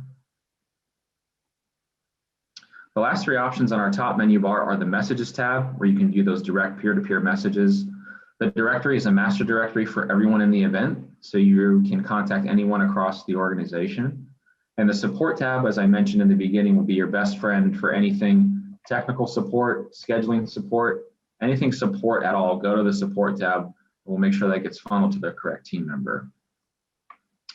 The More section is basically just a drop-down menu of all the content I've already reviewed, just a way to access it from the home page, and you can see how that operates when you get into your dashboard. My last slide here, again, check your spam or junk folder tomorrow if you haven't gotten that email from us by, say, close of business. Our domain is @advocacyassociates.com. We're asking everybody to call or get into the video portion of their meeting 5 minutes prior to the start time. I know Jason reviewed this earlier, so 5 to 10 minutes prior to your start time, go ahead and get in to that Zoom room just so you can touch base with the other attendees in your group about who's going to open the conversation. All times on your schedule will be displayed in Eastern time. Again, really important to keep that in mind. You're going to get a reminder email from us 1 hour prior to every single meeting throughout the course of the day. This will also include a link to your schedule. So this will help keep everybody on track across the various time zones and make it real easy for you to get in and out of the portal. If an office doesn't join your meeting within 10 minutes past the start time, please contact us. Our help number is listed in the support tab if you need to get a hold of us for a time-sensitive issue like that. Members and staff sometimes run late like the rest of us, but please do give them a 10 minutes buffer time to join before letting us know. Please recognize these meetings may go anywhere from 15 to 30 minutes, so plan your talking points accordingly. Really important tip is to ask how much time the office has in the beginning of the meeting, which will help steer you in the right direction. Any changes to your schedule the day of the event will be sent via email. So again, make sure you're checking that regularly throughout the course of the day. Make sure you're in an area with good Wi-Fi connection, as again, most, if not all of your meetings will have a video capability to them. Please mute your microphone whenever you're not speaking, whether it's on your laptop or mobile device. And just know your audience, ensure you have an appropriate background throughout the course of the day as well. So that being said, very much looking forward to next week. And I believe we're doing some Q&A now, I believe. That's right. Yes. So just a reminder to please put any questions that you have into the chat or into the Q&A. It looks like we have a couple to start with, so that's great. First, I'm going to pick up on something that you mentioned, Lincoln, and then also our good friend at Alzheimer's Los Angeles, Barbara McClendon, is reminding us for those bigger meetings. So if you find yourself in a big meeting, know that you are probably not all going to be able to talk. And so as Lincoln mentioned, we'll have a team lead identified for that meeting. Just to give an example, the meeting with Senator Alex Padilla for California has over 20 representatives for that meeting. So we'll want to make sure that there is awareness that we might not all be able to talk in that meeting. So just keep that in mind. But we'll make sure that you have a good experience overall. Next, I want to turn over to a question from Kirk, and I think this is a good question for Lincoln. Kurt says, I have different platforms, computers to use, whether it's for Zoom or Teams. Is there a way to find out which will be used beforehand? No, so there is no way to find out. However, I will say 99% of your meetings will take place on the Zoom platform. So anticipate using that for most, if not all of your meetings. Great. And another question that we've received is there a way to communicate to all the participants in the meeting, or is it just one-on-one? It is only one-on-one chat. However, this is private between yourself and the other advocates. Congressional staff do not have access to this portal. Members of Congress do not have access to this portal. It's purely the Us Against Alzheimer's attendees that are in this portal. Great, thank you. And then there's a question, I think, for Niles from Kelly. Is there a Dear Colleague letter for the HHS letter? And which MOC is leading that? I believe that's for the prevention goal. Yes, I think it sounds like it is. We have the letter drafted to Secretary Becerra. We have just started to talk with folks on the Hill about it. We hope to have someone as a lead on that by next week. If we don't, we will have the letter and we will ask folks, regardless, if they would be willing to sign on, and then we will follow up with them afterwards. Great, thank you. And then we have a point from Ray that we want to address, that it's quite involved in lots of things to remember. Are we able to do a mock session ahead of time? So two things. One, this training will be recorded and made available so that you can access and walk through this. Second, you'll be able to get into the platform as soon as you get that email tomorrow. So you will have time to be able to go through and explore all the things that we talked about today. We will not be hosting mock sessions, but hopefully between the recording and the opportunity to go through and actually access the platform and explore the platform, you'll be able to address a lot of those issues. And during that time, don't hesitate to reach out to us with any questions between now and next week.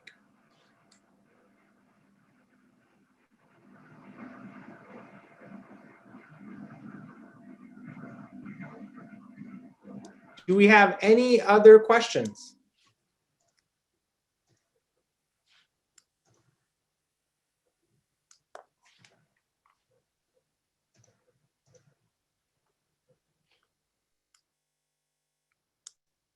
Great. Well, I think that takes care of the Q&A. Again, this will be recorded and made available to you. We'll also host this training again next week.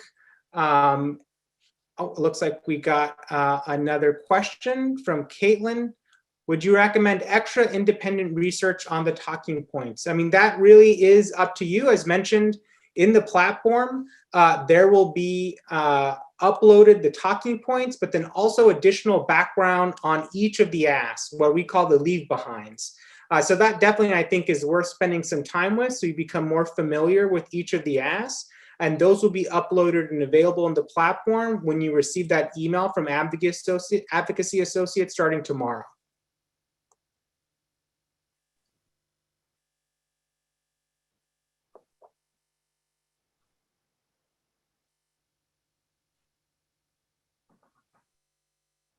Great, and because I've seen this question pop up in a couple different ways about being able to communicate with other attendees. While there's not the group chat function, Lincoln, is there the ability for folks to see the other advocates in their meetings and maybe send a group email if they'd like? Yes, so each of the, there's relevant contact information beside each attendee's name. So you can start a group text or you can start a group email, whichever you prefer, if you'd like to do some further preparation outside of the meetings.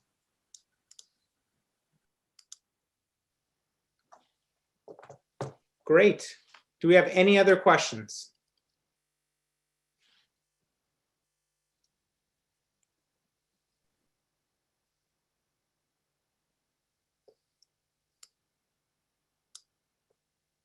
Lincoln, what should I do if I'm an advocate and I have an urgent issue on my end and it looks like I'm not going to be able to make the meeting that I'm scheduled for and I'm the only person in my meeting?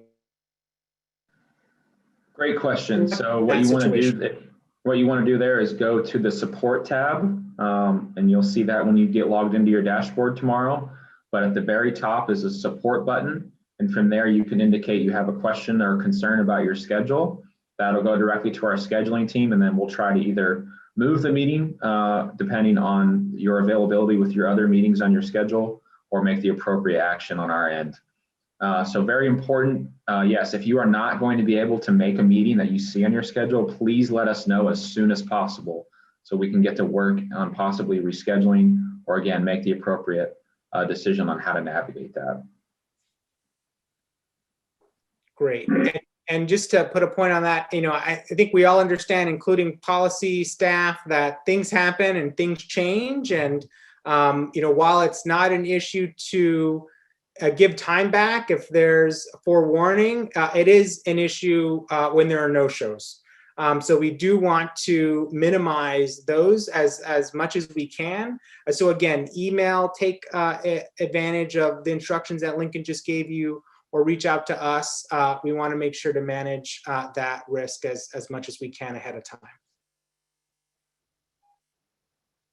Well, with that, it looks like we don't have any other questions. So I'll turn it back over to Niles to close this out. Well, thanks very much, everyone. So happy you joined us here today, and we're really looking forward to next week. And it's just wonderful that you all are making such a commitment of your time, of your energy, of your passion. And it's days like this that can really make the difference in our fight against Alzheimer's disease. So thank you very much. Please reach out to us if you have any questions between now and next week. Take good care.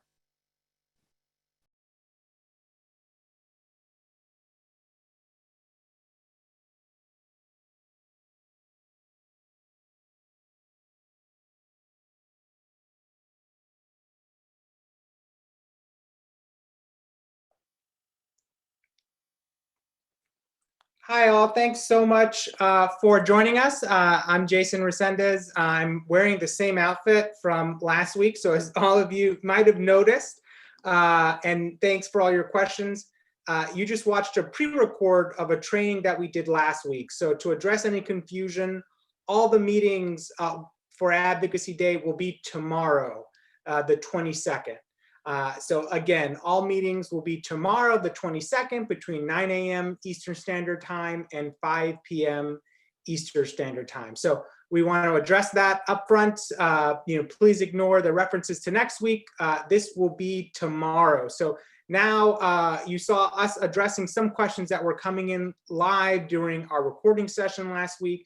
Now we're excited to answer your questions that are coming now through the Q&A. I'm here with my colleague, Niles Godis from Us Against Alzheimer's, our Chief Government Relations Officer, and we're excited to answer your questions. So we'll get right into it. First, I want to start off by providing you with the high level, what do you need to know from what you just learned in terms of the platform and what Lincoln went over. Number one, you should have all received, if you registered for Advocacy Day, which is tomorrow, if you registered, you have been scheduled for meetings, again, between 9 and 5 p.m. You should have received an email from Advocacy Day at Advocacy Associates with a link. That link is your home base for tomorrow's meetings. That will house all of your meetings throughout the day.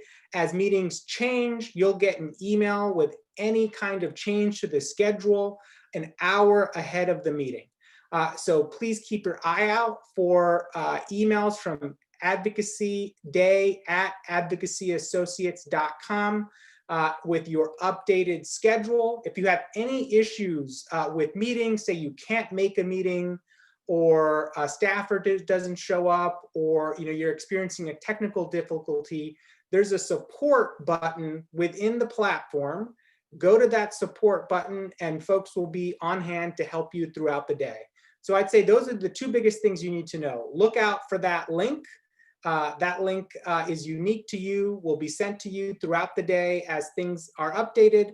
And two, leverage that support function within the platform if you're experiencing any technical difficulties, or if you need to cancel a meeting, or a staffer doesn't show up, etc. So the last thing I'll say is this training has been recorded, as you just saw. It'll be available today at 5 p.m. At this website, the website you're watching the summit on right now. It'll be archived, so you can rewatch it. You can pause it, you can slow it down, you can review anything that you missed or you want to know in more detail. So don't worry, we're not expecting you to memorize everything that Lincoln said today, and it'll be available to you to review throughout the evening and tomorrow. So with that, I want to turn it over to the Q&A. Again, if you have questions, please add them to the queue. We'll get to as many as we can, and I'll invite my colleague Niles to jump in. The first one I want to turn to is a question about how to reference a staffer. So Niles, you're a pro, been on the Hill for a long time before you came to Us Against Alzheimer's. How do you reference a staffer? And do you use their title? Is it Mr. or Mrs.? What do you recommend? It is fine to address staffers by their first name. It's generally a fairly informal environment, and so feel free to call them by their first name. Great. And now I have a question about the Change Act. Is the Change Act only covering the requirement for the Medicare evaluation, or are there other items in the Change Act? Well, let me say two things about that. First, there are two appointments that the Change Act covers. We always talk most about the annual wellness visit because that's the one that happens the most frequently, happens every year. There's also a welcome to Medicare visit that it covers. That is of secondary importance because it only happens once. But those are the two Medicare visits, annual wellness visit and the welcome to Medicare visit. There is a provision of the Change Act that goes to quality measures, requires CMS to create, adopt, and recognize quality measures and incentives. In all of the meetings I've had on Capitol Hill about the Change Act, no one has ever asked about that secondary provision. It's just not a topic of conversation like the first half is. So if you focus on the annual wellness visit or your conversations about the Change Act, that's just fine. Great. We have a question asking, I'm still seeing TBD for one of my meetings. Are we sure there will be one? So that's a good question. We have several meetings that are not confirmed. So those are marked as to be determined. We will be confirming them up until the end of today, so please keep an eye out. Again, this is why that link and keeping an eye out for that link is so important, because it will have all your confirmed meetings. If things change or things get confirmed, you'll be emailed from Advocacy Day at advocacyassociates.com with that information. So it might be TBD today, but keep looking. We ask that you hold that time and you will get updates in real time as things are confirmed. Another question we have, I think, is similar to that one. Is it too late to register for June 22nd? I haven't yet received an email from Lincoln and Advocacy Associates. So one, that might be because you're not registered. And if you haven't registered, it is unfortunately too late, but we do have the opportunity for you to still take action and have your voice heard by your policymakers. You will receive a text message with the link to an action page. And there will also be an opportunity at our homepage, at the Us Against Alzheimer's homepage, and also on the Summit website to take action. So you'll be able to send a letter that will be dropped throughout the rest of the week, or will be sent throughout the rest of the week to your policymaker. So while you might not be able to make it tomorrow if you didn't register, there's still an opportunity for you to have your voice heard on the issues that we outlined today. If you did register and you didn't receive an email, please check your spam or junk folder. And again, check that for Advocacy Day at advocacyassociates.com. Because it's coming from that email, it might have gone to your junk folder depending on how sensitive your email is. So be sure to check out that junk folder if you know you registered for Advocacy Day on the 22nd and yet have not received an email. Someone asked, can you send us a cheat sheet to our inbox with the ask? So when you log into the platform, there are a series of documents, and one of those documents is a cheat sheet with the talking points. It gives you guidance on how to start the meeting, talking about your experience, and then how to flow into each of the asks. So that is your cheat sheet. It's right there for you when you log in or when you just click that link. There's no need to log in. You'll get that link and it'll take you directly to your unique page from the link. And it'll have your schedule, as Lincoln just outlined, and it'll have all of the documents that you need to be ready for that meeting, including that cheat sheet with talking points. Jason, I had a question that I've heard some folks asked. The approval of Aduhelm has been in the press a lot recently, and I could see a staffer or a member of Congress asking about that. How would you recommend folks handle that? Yeah, that's a great question. Obviously, it's a lot of new headlines from an advocate perspective. I'd recommend, number one, don't be afraid to share your opinion or to say that you're still forming an opinion and focus back on the asks. I mean, tomorrow really is your opportunity to raise the visibility of these key asks to improve our ability to address the Alzheimer's challenge. So we really encourage you to focus as much as you can on those 4 asks. From Us Against Alzheimer's perspective, we think it's an important development that provides patients and families more options today than they previously had, but we're concerned about affordability and accessibility. We think breakthroughs underscore the importance of our advocacy asks. One, in improving early detection, increasing research and public health funding, supporting caregivers, balancing work and care, and the importance of making prevention a priority. We'll add talking points that address these to the talking point document I mentioned. So again, one, don't be afraid to share your opinion, but also don't be afraid to say that you're still forming one and pivot back to the asks that we're talking about, and we'll include some talking points to be able to do that easily tomorrow. I'm looking at the Q&A. Again, as a reminder, please don't hesitate to add some additional questions to the queue. Given that I'm scheduled back-to-back in meetings, is it possible to provide feedback after the second meeting? That's a great question. You will be able to log into each of the meetings and provide feedback. It's not necessarily true that you need to do that right after each meeting. I think some people like to do that because it's fresh on your mind, but you'll be able to log in through that same link and add your feedback through the platform, along with sending your thank you note through that platform. Niles, a question for you. Do we need bill numbers for the Change Act? You don't need them, but it's always helpful. We're asking lawmakers to co-sponsor the bill, and so the easier we make that, the better off we are.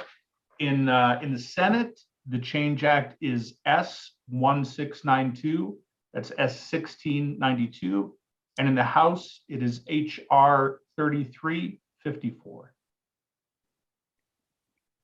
Great. Another good question. I see several leave behinds, quote unquote, in the portal. Do I need to do something to get those to the people I'm meeting with? That's a great question. You don't have to do anything. So those leave behinds are there for your background. So earlier, as Niles mentioned, they provided some additional details about the Change Act and the quality measures associated with the Change Act. All that background is provided in greater detail in the leave behinds, but you don't have to do anything to get those to the offices you're meeting with. We will take care of that. And all the offices will have received the ask and the leave behinds ahead of your meeting. So you don't have to worry about that. We ask you to send a thank you note. I think that is the most important part, and being able to use that information that's provided in the platform for each of the meetings with the template and the email that you can just easily paste into your email client and have that sent out is the primary thing we ask you to do, in addition to providing any feedback, any documentation about what happened in the meeting, maybe what the staffer was asking about, if they said they would co-sponsor the Change Act. So I would focus on those two things. Niles, anything else to add there? No, I would only echo your comments, asking folks to send a thank you letter. One of the advantages of using this technology platform is it will really help us with follow-up, not just in the days and weeks ahead, but in the months and even the year ahead until we do this again. And so by sending a thank you letter, it's just one more touch point to the office, and it will help us follow up throughout the year. Great. Any other questions? Please add them to the Q&A. In the meantime, Niles, any tips, given the number of Hill meetings that you've done, any additional tips that you want to share with advocates as well? Yeah, it's a good question, Jason. I think the most important thing is to remember that these will, for the most part, be pretty short meetings. I mean, we always ask for 30 minutes. Staffers are often running late because their boss is asking for them. You often have to leave early for the same reason. So I always say, hope for a 30-minute meeting and prepare as though it might be 15. So that's why it's super important. That's why we broke down the 4 asks into sort of an elevator speech for each of them, about 3 bullets each. And it is really important that we make the direct ask. If we go in and have a general conversation about addressing Alzheimer's disease, that's certainly helpful. What is most helpful is to make those 4 asks very specifically. We'd ask you to please act, if you're talking to a staffer, please ask the congressman to co-sponsor the Change Act. Please ask the senator to support paid family leave. So it's really important to just hit those 4 points and to get them out there fairly quickly in case your meeting is only half as long as we want it to be. Great. Thanks so much, Niles. And that's all the time we have. Thank you again for spending your time with us today, and most importantly, tomorrow, and having your voices heard on Capitol Hill with your elected members of Congress. Again, this will be archived starting at 5 p.m. Eastern Standard Time today, so you can come back and rewatch this.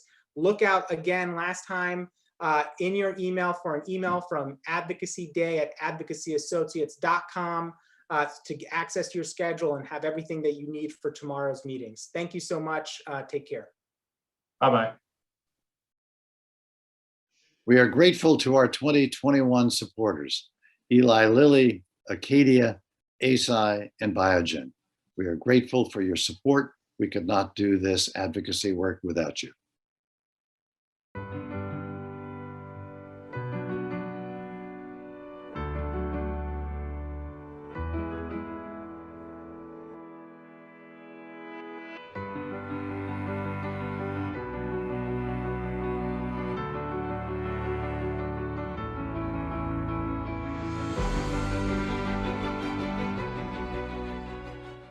Hello, my name is Corinne Helsvik, and I lead patient advocacy and external comms for Alzheimer's at Biogen. To our friends and colleagues at UsAgainstAlzheimer's, congratulations for hosting your first virtual summit, Unlocking the Promise of Brain Health. All of us at Biogen are impressed by your steadfast dedication to this work and your creativity for making it happen in a virtual setting. We're thrilled to celebrate you this week and to wish you our very best as you meet with members to advocate for the many millions of people living with Alzheimer's and their caregivers. We know you're fighting for early detection and diagnosis, health equity, the promise of brain health, and support for caregivers. As you engage with members and staff, know that we're standing with you and sending our gratitude. As your chairman, George Radenberg, likes to say, it's going to take all of us to end Alzheimer's. We could not be more proud to work alongside you. On behalf of the team at Biogen, thank you from the bottom of our hearts for all that you do. You are an inspiration to all of us.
We are grateful to our 2021 supporters, Eli Lilly, Acadia, ASI, and Biogen.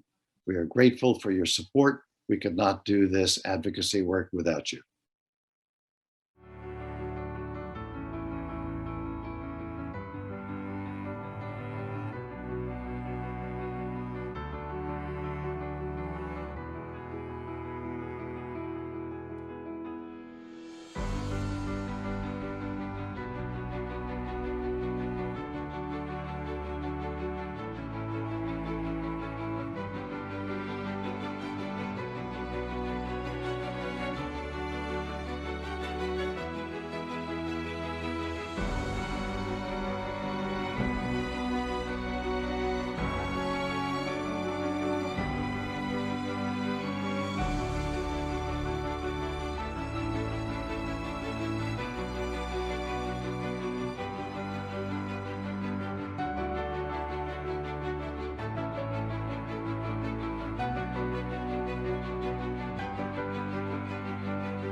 We are grateful to our 2021 supporters, Eli Lilly, Acadia, ASI, and Biogen.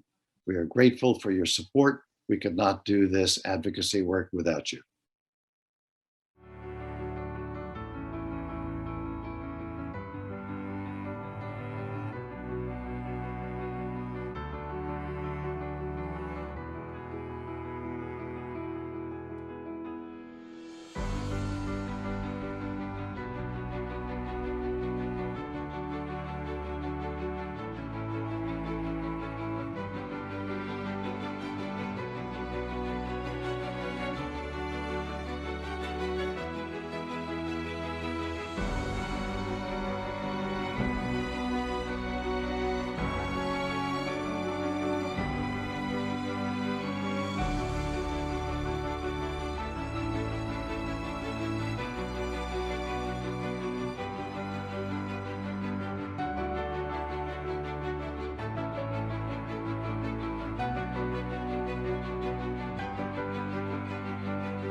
We are grateful to our 2021 supporters, Eli Lilly, Acadia, ASI, and Biogen. We are grateful for your support. We could not do this advocacy work without you.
We are grateful to our 2021 supporters, Eli Lilly, Acadia, ASI, and Biogen.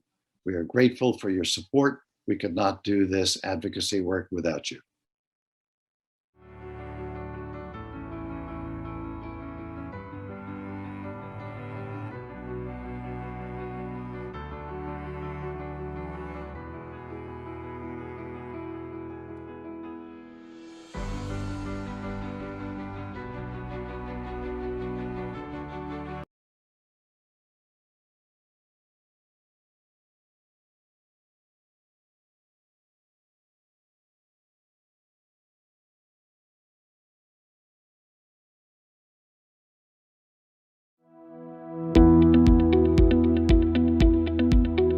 There are more than 50 million Americans providing unpaid care for a loved one. 41 million care for a loved one over 50, making elder care a significant workforce challenge since 60% of caregivers provide care while also holding down a job.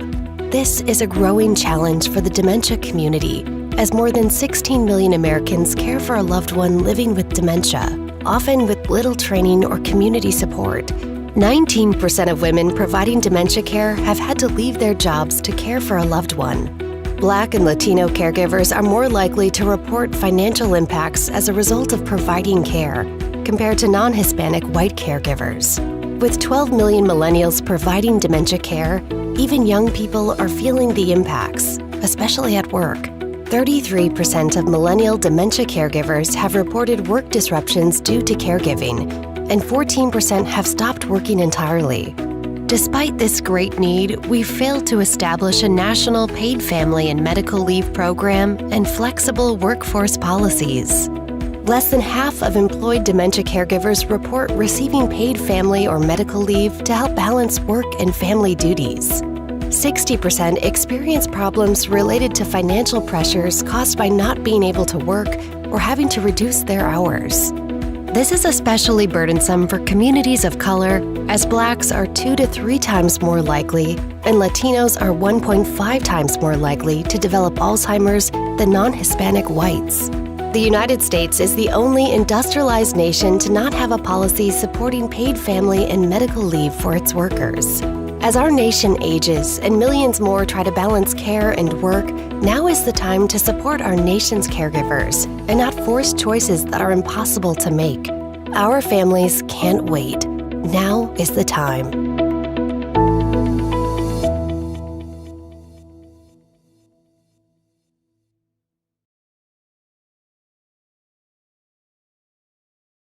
Renee Chanel Fatah, Deputy Executive Director of the Philadelphia Lawyers for Social Equity. Over to you, Renee.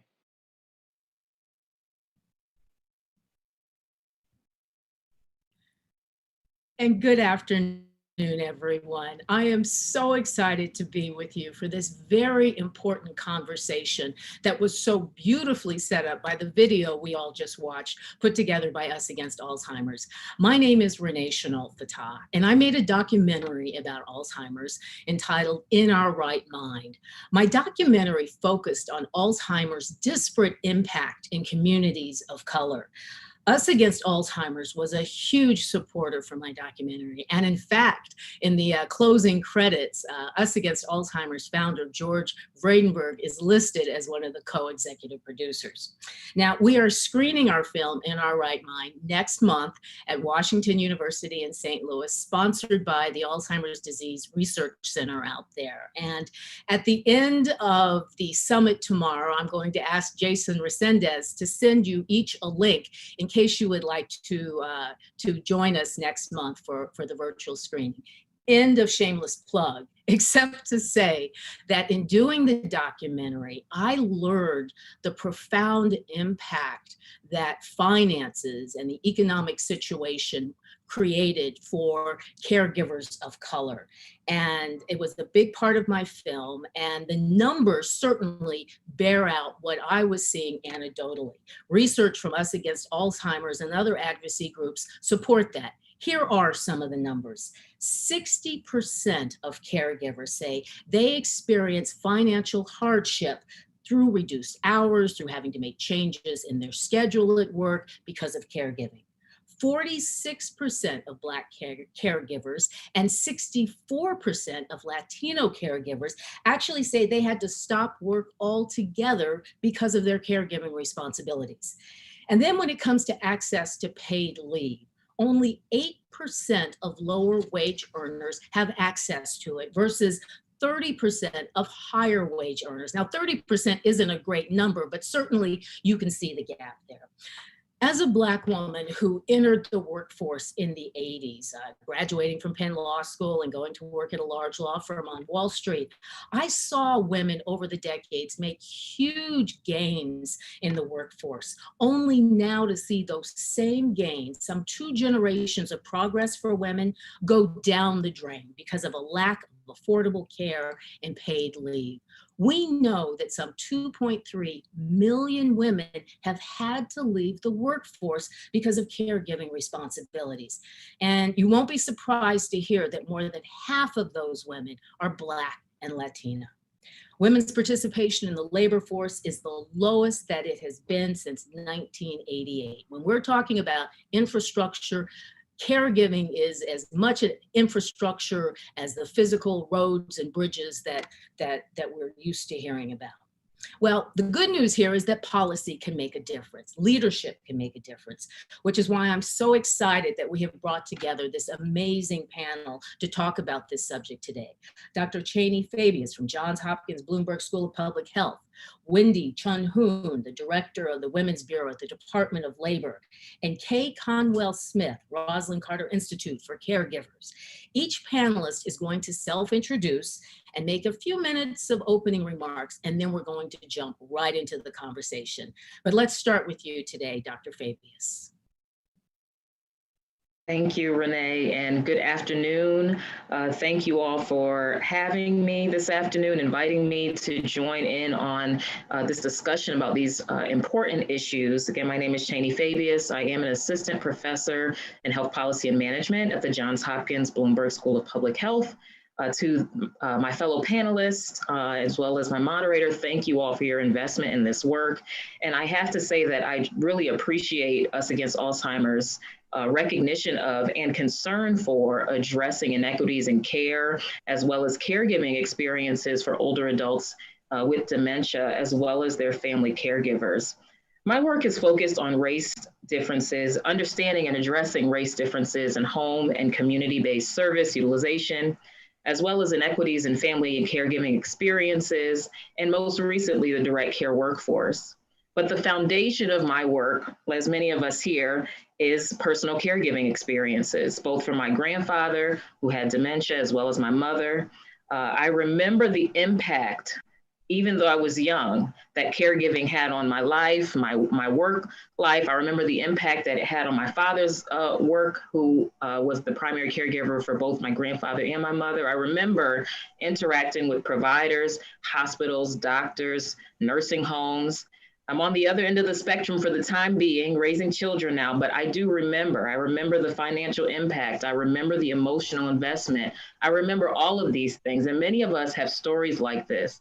So as we're talking about economic policies, dementia, brain health, it's really important that we keep these stories at the forefront of our minds, because these are the experiences that will be impacted by policy change. I've always enjoyed working with older people. I was a care manager in my home state of Connecticut for several years. I helped keep people out of nursing homes, as well as help transition people out of nursing homes back into the community to receive home care services. I also worked closely with family caregivers, who were critical components of people's care, to make sure that our care plans that we developed for people outline services that were both individual and family friendly. It was apparent to me that as a case manager, that people had different experiences and preferences for care, the ability to pay for services, and as it pertains to our discussion today, caregiving experiences and support for caregiving. So of course, I went back to school for my PhD, wanted to learn more about these experiences and make a difference, because that's what we all are here to do. But what I've always known was reinforced as a student, as a postdoctoral fellow, as a faculty member, that much of what I had seen as a care manager and experienced as a family caregiver were reflective of deeply embedded racial disparities experienced by older Americans and their family caregivers. Now, we know that Black older adults are more likely to be enrolled in both Medicare and Medicaid, what we call dually eligible, enrolled in Medicaid. They report worse health outcomes and functional status. They have less access to health care compared to white older adults. We know, as we've heard, that disparities in the rates of diagnosis for Alzheimer's disease and related dementia are higher for Black and Latino older adults. We know that racial and ethnic minority older adults and their families are more often living in socially disadvantaged neighborhoods with fewer resources. And these disparities among older Americans contribute to differentially higher demands for their family and unpaid caregivers. My recent work shows that Black caregivers are providing in excess of 40 or more hours of care per week. That's a full-time job of caregiving. They're providing care to older adults who are Medicaid enrolled, more likely Medicaid enrolled, more likely to be living below the federal poverty line, and they're more often caring for someone with dementia. Now, we've seen efforts such as the National Family Caregiver Support Program, which provides grants to states to fund services such as training, services, counseling for caregivers, as well as recently the Raised Family Caregivers Council, which was established to provide recommendations for better supporting family caregivers.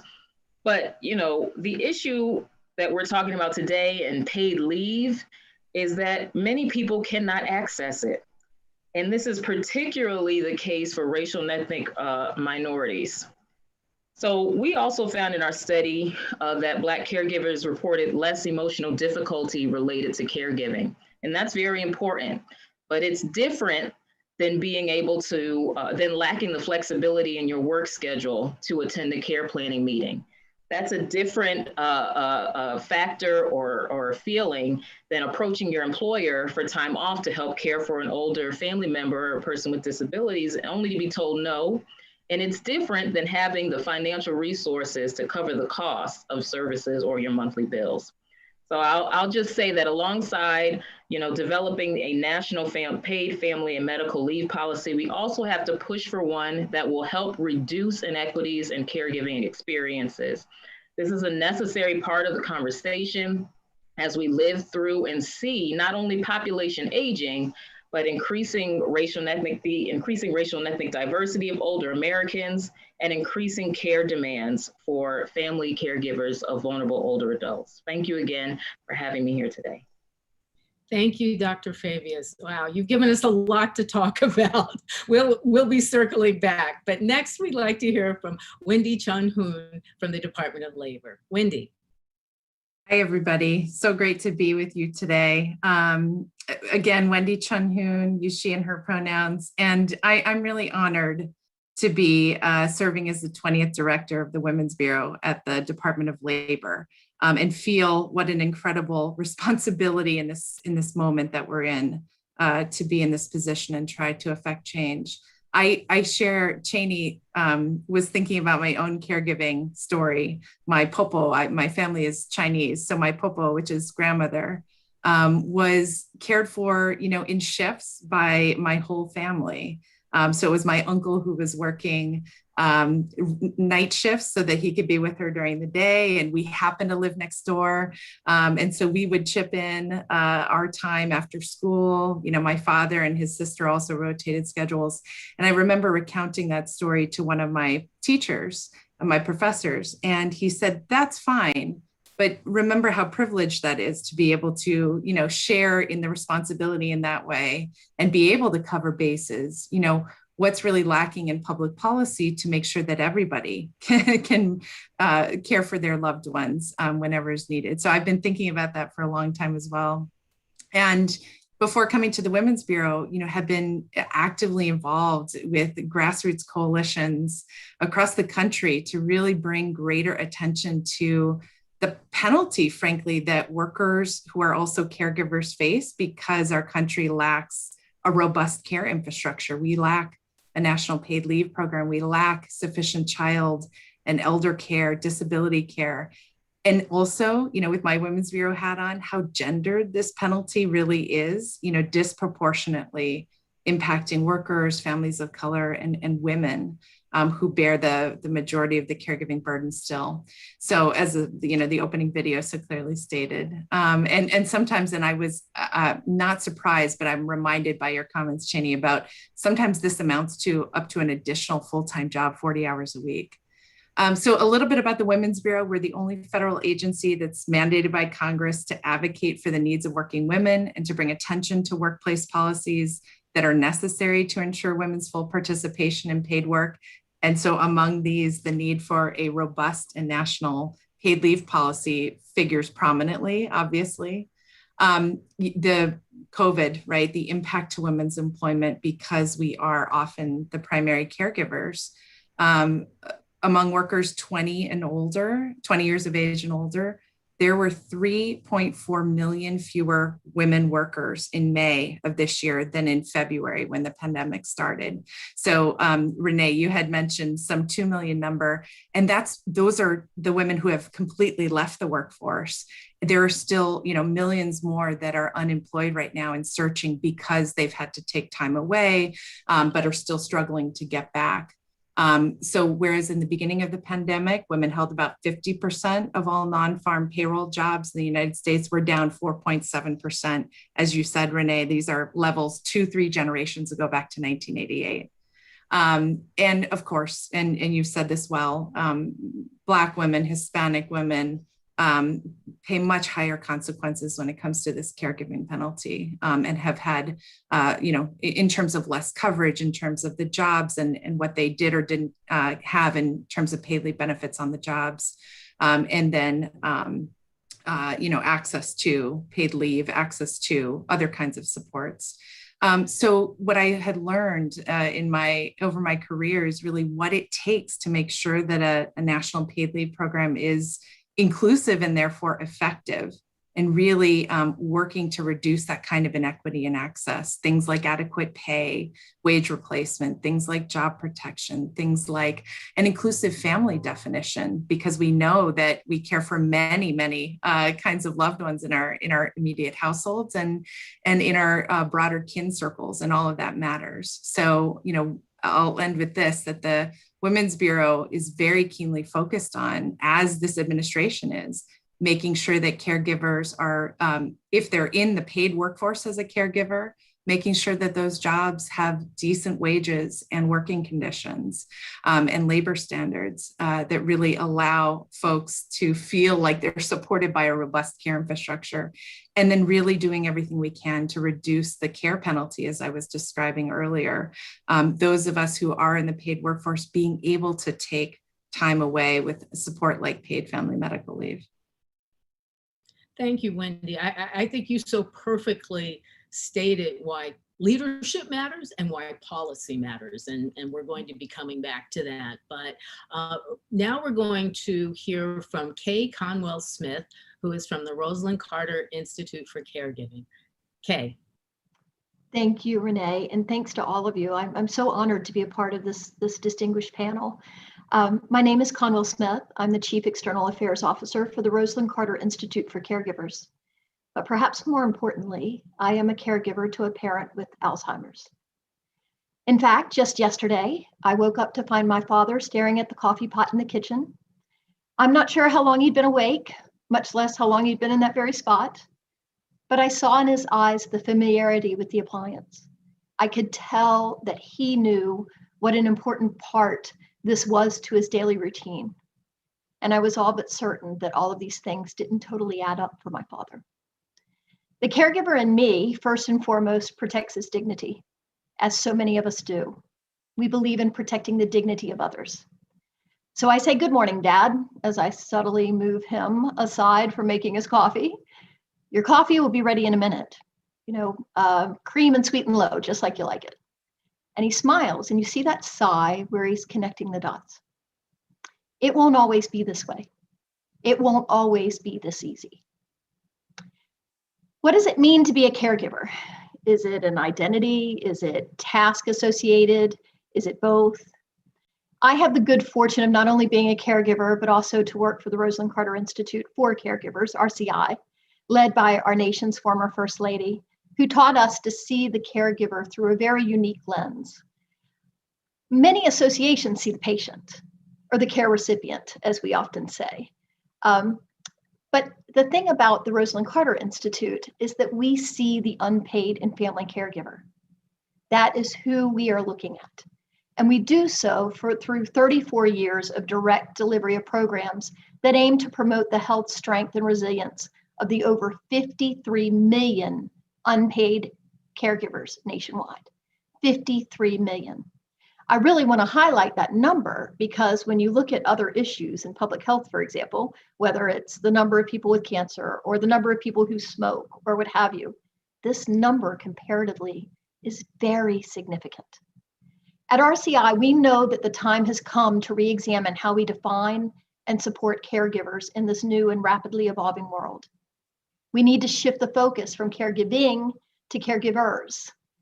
A clearly articulated acknowledgement of the impact on an individual, on these people.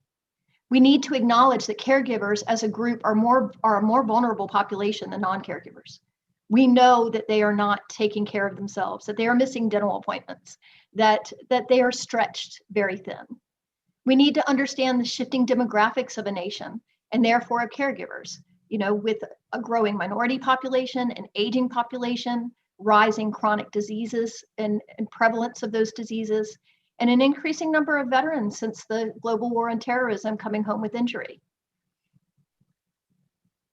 So these are just some of the things that we at the Rosalind Carter Institute are looking at to see the caregiving issue as a public health issue and to address it through that lens so that we're not only prepared, but we do those preventive measures that are targeting us, the caregiver, us, the individual.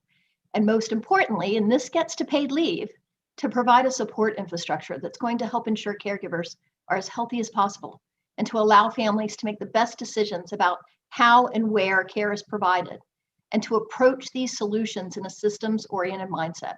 If we do not change the way that we view these 53 million Americans, then we're not going to make the needed change. We will continue to operate in the silos of care that we currently have. Now at RCI, we know change begins with action. It always begins with action. And so I have to give a big shout out to the Paid Leave Alliance for Dementia Caregivers and the leadership of Us Against Alzheimer's, Jason in particular, for focusing on the needs not only of the patient, but on those of us who care. I look forward to this rich discussion and sharing some of the work that RCI has been doing so that we can collectively fight to not only conquer this disease, but to treat each family facing its challenges with understanding and support and that dignity that is so important. So thank you for having me. I'm just overjoyed to be with all of you. And Conwell, I'm starting off by calling you Kay. I think I'm thinking of the private conversation we had a few weeks ago, which I'm not going to share. But I also want to say thank you for starting off your conversation talking about your dad, because this really is about stories. And Dr. Fabius mentioned that as well as Wendy in her comments. But thank you, because that is the lens through which we are looking at this as your dad and you as a caregiver. Dr. Fabius, can you tell us a little bit about the research that you started off talking about and its relationship between dementia and then, of course, the economic policies like paid leave? And then, I guess, in addition to that, why should people be considering these kinds of economic policies as brain health policies? Yeah, absolutely. So I referred to research that I had done that recently, in which we were really interested in understanding the racial differences in caregiving experiences for Black and white caregivers of older Americans. And so we used nationally representative data, the National Health and Aging Trend Study, as well as the National Study on Caregiving, to examine the impact of caregiving on financial difficulty, emotional difficulty, what we call restrictions in participation activities, whether you're able to participate in activities the way that you would like to, be it social, religious activities, how caregiving impacted Black and white caregivers in this country. And we found, interestingly, that despite reporting more positive feelings associated with caregiving, Black caregivers are providing, like I said, in excess of 40 hours of care per week, and they're caring for people with greater vulnerability, financial vulnerability. They are living below the federal poverty line, as well as those who are Medicaid enrolled. And they're more often caring for people with dementia. And so if you think about the combined the combination of stressors and factors that are already experienced by caregivers. So we start at like a top level, there's time, there's money, there's emotional labor. And then you add the layer of being a racial and ethnic minority group, where we've already sort of highlighted some of the historical things that we see in terms of racial disparities and financial resources and so on and so forth. And then you add the layer of the dementia status of the older adult. It really puts a greater strain on caregivers. We see that there are higher rates, of course, of ADRD and the challenges that come with caring for older adults with ADRD. You find folks that are especially disadvantaged. And so, you know, caregivers of people of people with dementia are often sacrificing activities and hobbies, but they also have to reduce their hours in work. And so from a policy perspective, paid family leave would help folks who are unable to access those benefits right now at this current time, whether that be after a health status change, somebody's coming out of the hospital, coming out of short-term rehab or something to that nature. And then there's also the piece, and I mentioned Medicaid enrollment and eligibility. And of course, there are Medicaid home and community-based services that people often can use, but everyone cannot access those services, whether it be because of the extended wait list that we see across the country, across states, or if it be that people are not actually eligible for the services, depending on, you know, whether they're eligible for Medicaid or not, or if they are eligible depending on where they live, the geography that they are within the state. The challenge is that a lot of those folks just miss the eligibility requirement. And so they're still living on low wages, low incomes. And so having something like paid family leave would help families be able to balance a bit more in terms of providing care for older adults. And this is especially important for people who are racial and ethnic minorities, also especially important for people who are providing care for people with dementia. I mean, you really make the point how these issues are interconnected and interrelated. And I guess that would take me to you, Wendy. You know, heading up the Women's Bureau at the Department of Labor, certainly you have been, long before coming to that position, an advocate for paid leave. But now you're on the inside and we're talking about policy change and the need for policy change. How are you using your position to advance the economic security of family caregivers? Not just, I mean, I think sometimes when we think of caregivers, we think of, while Cheney was taking care of an older parent, we were talking about your children. I mean, we think about young children and caregiving there, but how are you using your position to address the challenges for those facing, you know, as older caregivers caring for people with dementia and Alzheimer's? Yeah.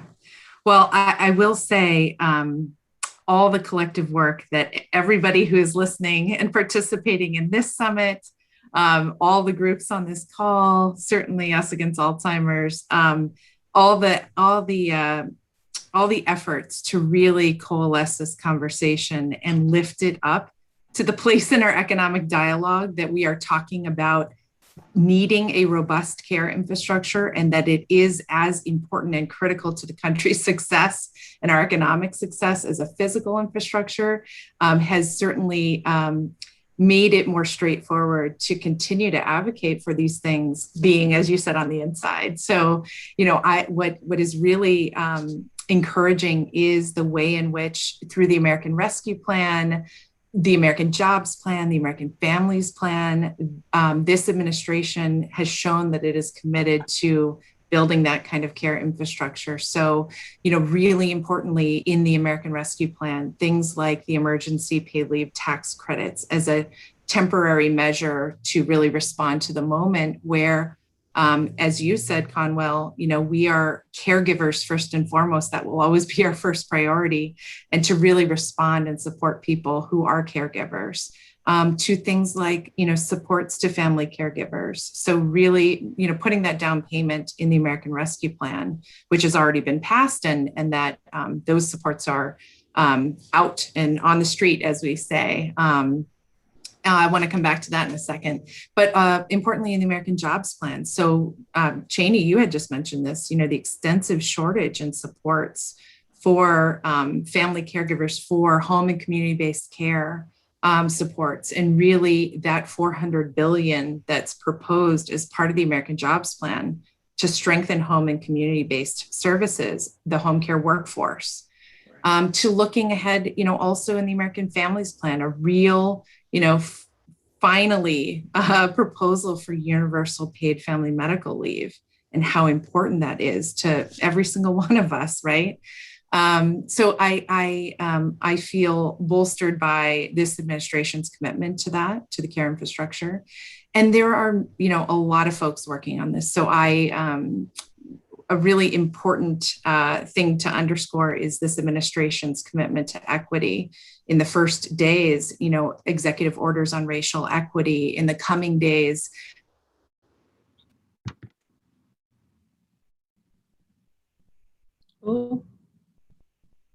this question of paid leave and how that we need to take this important step as part of the care infrastructure, and how we do that are active conversations within, for example, the Gender Policy Council.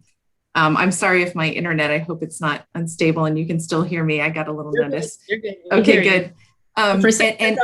We know this world we live in where you never know if it's you or the person speaking. But no, you're good, Right. Wendy.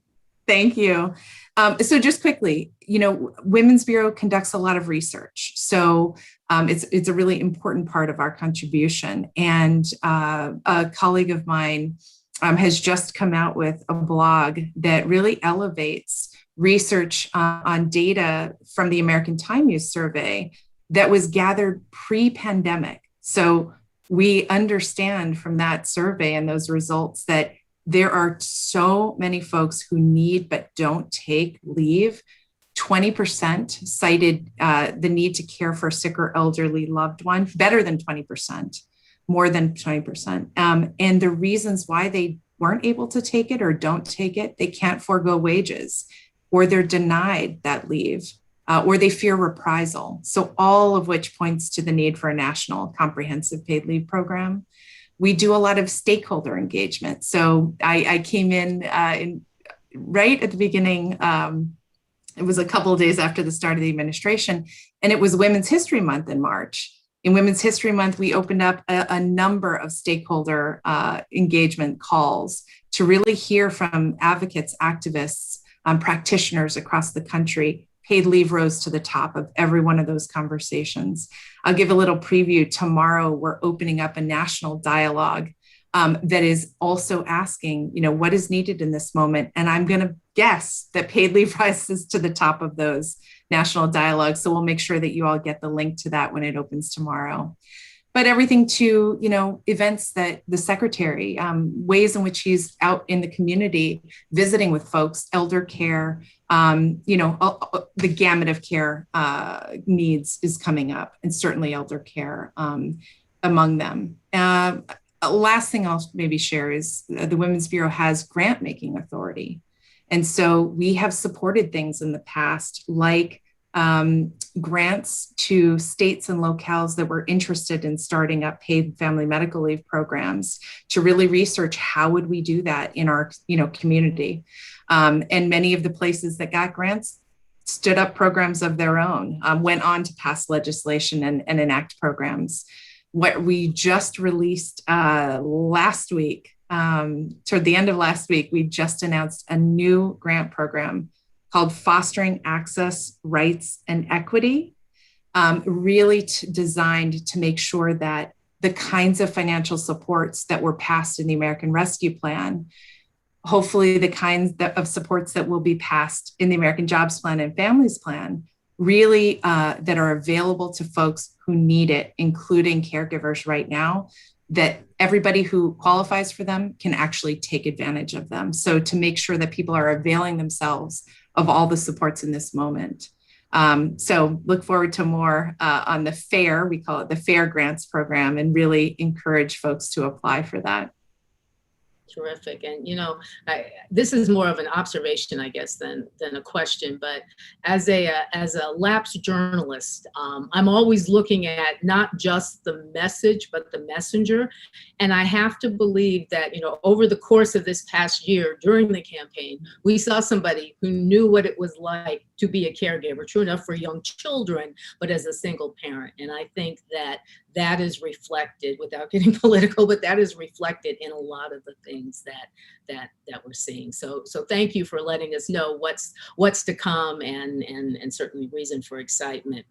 Conwell, you know, you at RCI have framed the issue of paid leave as a social determinant of health, which I think is so powerful. I work at a legal organization where we look at record clearing and we look at criminal records as an issue of a social determinant of health, especially when you look at, I mean, social determinant of health means that thing which makes you more healthy or less healthy. So I'd really like to hear how RCI has approached this issue, because I think it's spot on, making caregiving an issue, a social determinant of health. Well, Renee, I really appreciate that question, because it really is at the core of what we're embarking upon. You know, as I was listening to the panel, a couple of things really stood out to me. One was the sheer cultural difference, right? I mean, our panel is reflecting its own cultural difference. You know, as I hear Wendy talk about this communal family way of taking care of others, and I hear Cheney talking about all of the obstacles that people are just disenfranchised and not treated with equity. And to hear Wendy talk about research, boy, if that didn't make my heart sing, because we're talking about a population that we don't know enough about. And historically, we have treated the caregiver population in very siloed ways, and all of them with great intentions and great approach. But just think of our departments of aging approach to caregiving, and then you have the Americans with disabled children, or you know, you have these pockets, and you're treating each of them a little differently. So what if we take this moment to change the way we view about this holistic population? What if we start asking the question, are you a caregiver? And we start finding out, are there cultural differences to the way we self-identify? Is caregiver even the term, quite frankly? It might not be. People might think, no, I just do the grocery shopping for my grandmother. Well, guess what? That's caregiving. So there's an awareness that needs to come along with this. But along with that, we really need to have longitudinal studies about the holistic population. I don't care if it's a 20-year-old in college taking care of a parent. I don't care if it's me, the sandwich generation, taking care of parents and children. It doesn't matter the who, it matters the issue. And so taking a look at caregiving by a social determinant of health perspective makes a lot of sense. We've come to understand that health is influenced not only by genetics or behaviors or medical care, but a ton of other factors. And they are, in fact, the social determinants. I mean, it can be racism and discrimination. It can be social status. It can be education and literacy, or your physical environment even. So what if we start looking at outcomes as it relates to the identification of, are you a caregiver? I think it would give us so much more information. And then it would also help us with our interventions, because the more we know about caregiver support programs, you know, we have our own. We have RCI Reach, which of course is Resources Enhancing Alzheimer's Caregiver Health. We have our own programs, and we are studying the impact. But what if all programs across the board had some sort of quality metrics by which we can really, truly measure? We have so many programs out there, but what we don't do well is go to those programs and really learn what's working, what's not. What does the population look like? What are the health issues that most are enduring? What is the impact on their financial health? Because we all know that there is. I will again give my personal story, but you know, I came to RCI from a health policy background on Capitol Hill in DC, and I left DC when I saw the writing on the wall. My father was the regret I didn't want to have. And there are a lot of people that do that. And do I view it in myself as a grand sacrifice? I do not. But are there financial losses? Absolutely there are. We are foolish to think that that decision doesn't come with giving something up. And I would argue something that we shouldn't have to. So all of this plays a role in building that database, building that research that backs us up for every policy argument. And if we don't tie all of that information to economic incentives, measuring economic penalty, then Capitol Hill is not going to listen. It's sad, but it's true. And so we need all the data, we need the study to back up the policies. And then Katie bar the door, we're ready. It's gangbusters. And so I am so excited. We're at a state that we're seeing those who have been in the shadows. Just by seeing them, by starting to ask the question, we start to get information and data that it's going to be very hard for people to bury their head in the sand. And we know that this affects every family. We just have to make it economically viable and attractive to make the change. And part of that is also using our leverage as a government to make sure that providers and others are putting the caregiver at the center, making sure that they're asking that caregiver status question. We have the levers. We just need to learn how to use them. So with that, I'm just excited, and it all does tie in together. Conwell, thank you for that. And we're quickly running out of time. This went so much faster than I thought. I wanted to throw one more question out, and this is to everyone on the panel. But Conwell, you had mentioned this. I'm not saying you have to take it, but you mentioned Capitol Hill. I think it's so important that we figure out a way to navigate this so that it's bipartisan, so that it's somehow above the political fray. Could each of you maybe give your thoughts on that?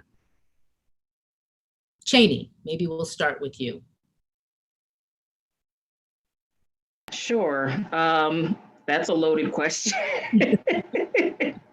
And, I think that the one challenge, and I'll just speak to this quickly because I know we're running out of time too. I think that one of the, as Conwell said, this is an issue that everyone has experienced.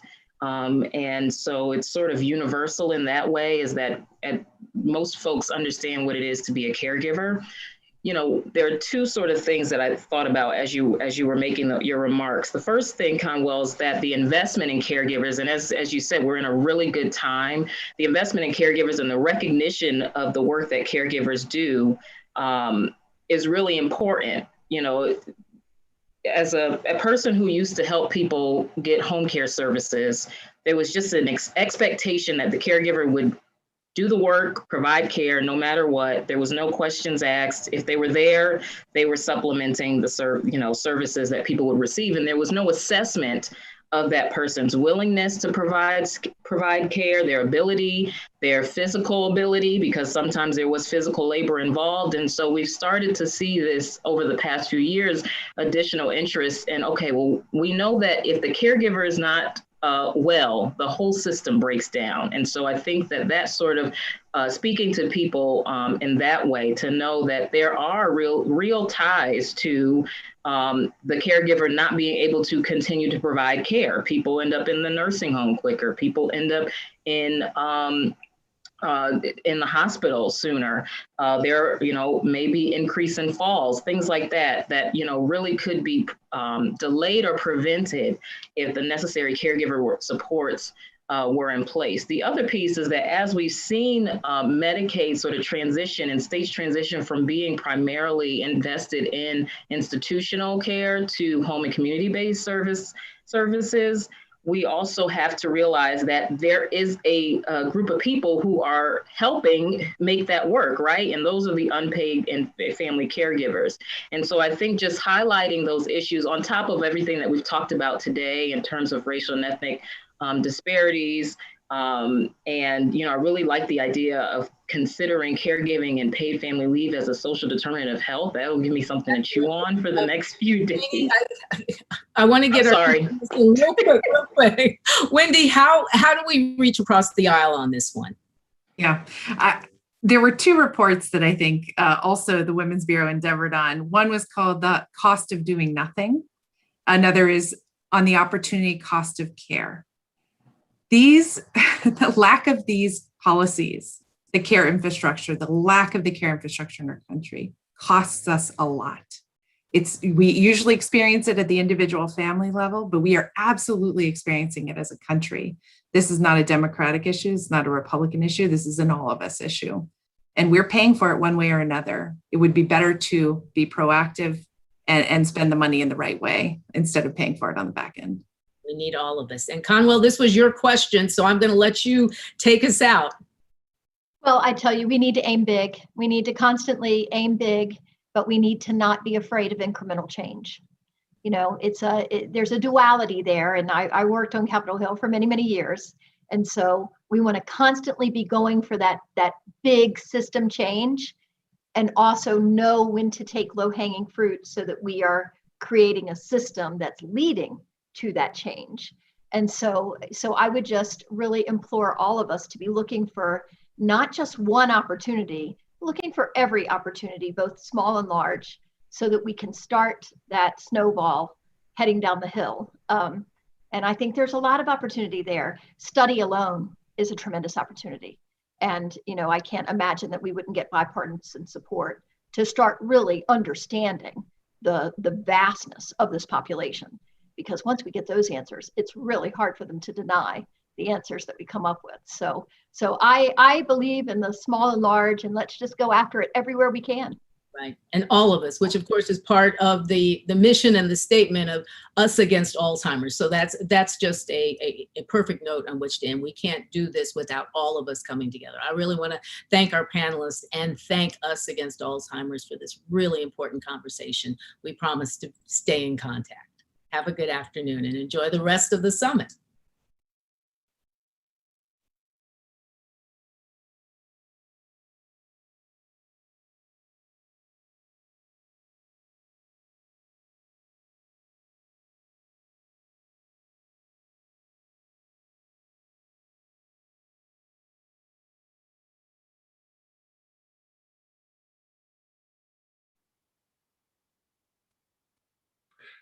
Thank you all for joining us this afternoon, or if you're on the West Coast, I guess part of this morning and part of this afternoon.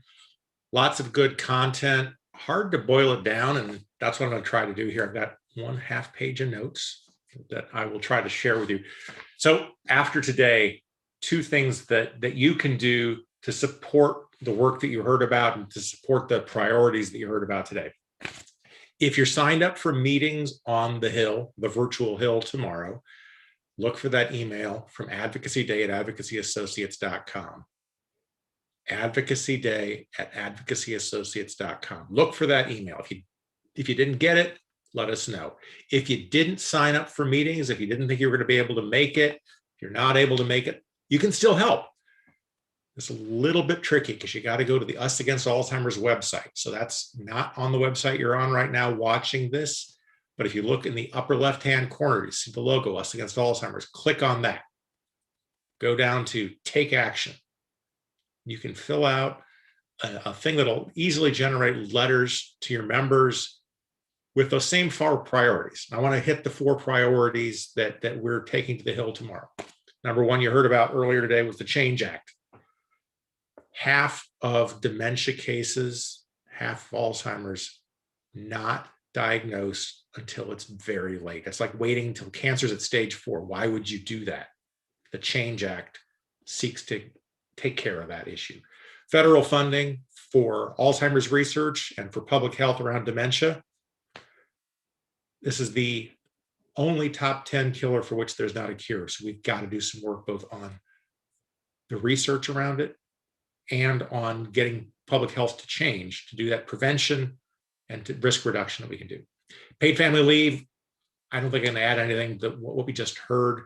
53 million family caregivers, about 35 million of those are for older people. Lots to do on paid family leave. People shouldn't have to make a choice between their job and their loved one. And finally, prevention. The letter is up. You heard a little bit about that during the training, that we were going to maybe have a letter. We have a letter, a Dear Colleague letter to the Secretary. I want to read a quote I wrote down early in our summit from Dr. Gitlin. It's never too early in life, and it's never too late in life to prevent dementia. Never too early in life, never too late in life to prevent dementia. We want to call on the Secretary to set a federal goal that says that. A couple of other things just before we go. You saw on the slides in between our sessions, October 13th and 14th is our fall summit for Us Against Alzheimer's, the annual Alzheimer's Summit, October 13th and 14th, and our gala fundraiser, the night of the 13th. So put those on your calendars, October 13th and 14th. Finally, our gift to you, those hundreds of you who have tuned in today, want to give you something to take away too, and that is mybrainguide.org. If you or someone you care about is wondering how you're doing, how they're doing, is it normal aging? Is it a sign of dementia, Alzheimer's specifically? Is there something I can do to prevent this? What is that, those 12 things that we heard about? Where can I get information that is vetted, scientific, and has nobody with a financial interest involved? And that is at mybrainguide.org. It is in English and in Spanish, also 855-BRAIN-411. That's 855-BRAIN-411. That is a toll-free number, also in English and in Spanish. So check out that resource, our gift to you and to those of you care about. Thank you all for coming today. Thanks for what you are going to do. Either take action on the Us Against Alzheimer's website or by taking action on the Hill with your meetings tomorrow. Again, Advocacy Day at advocacyassociates.com for the email. Thanks for joining us. We look forward to seeing you all again on October 13th and 14th this fall. Thank you.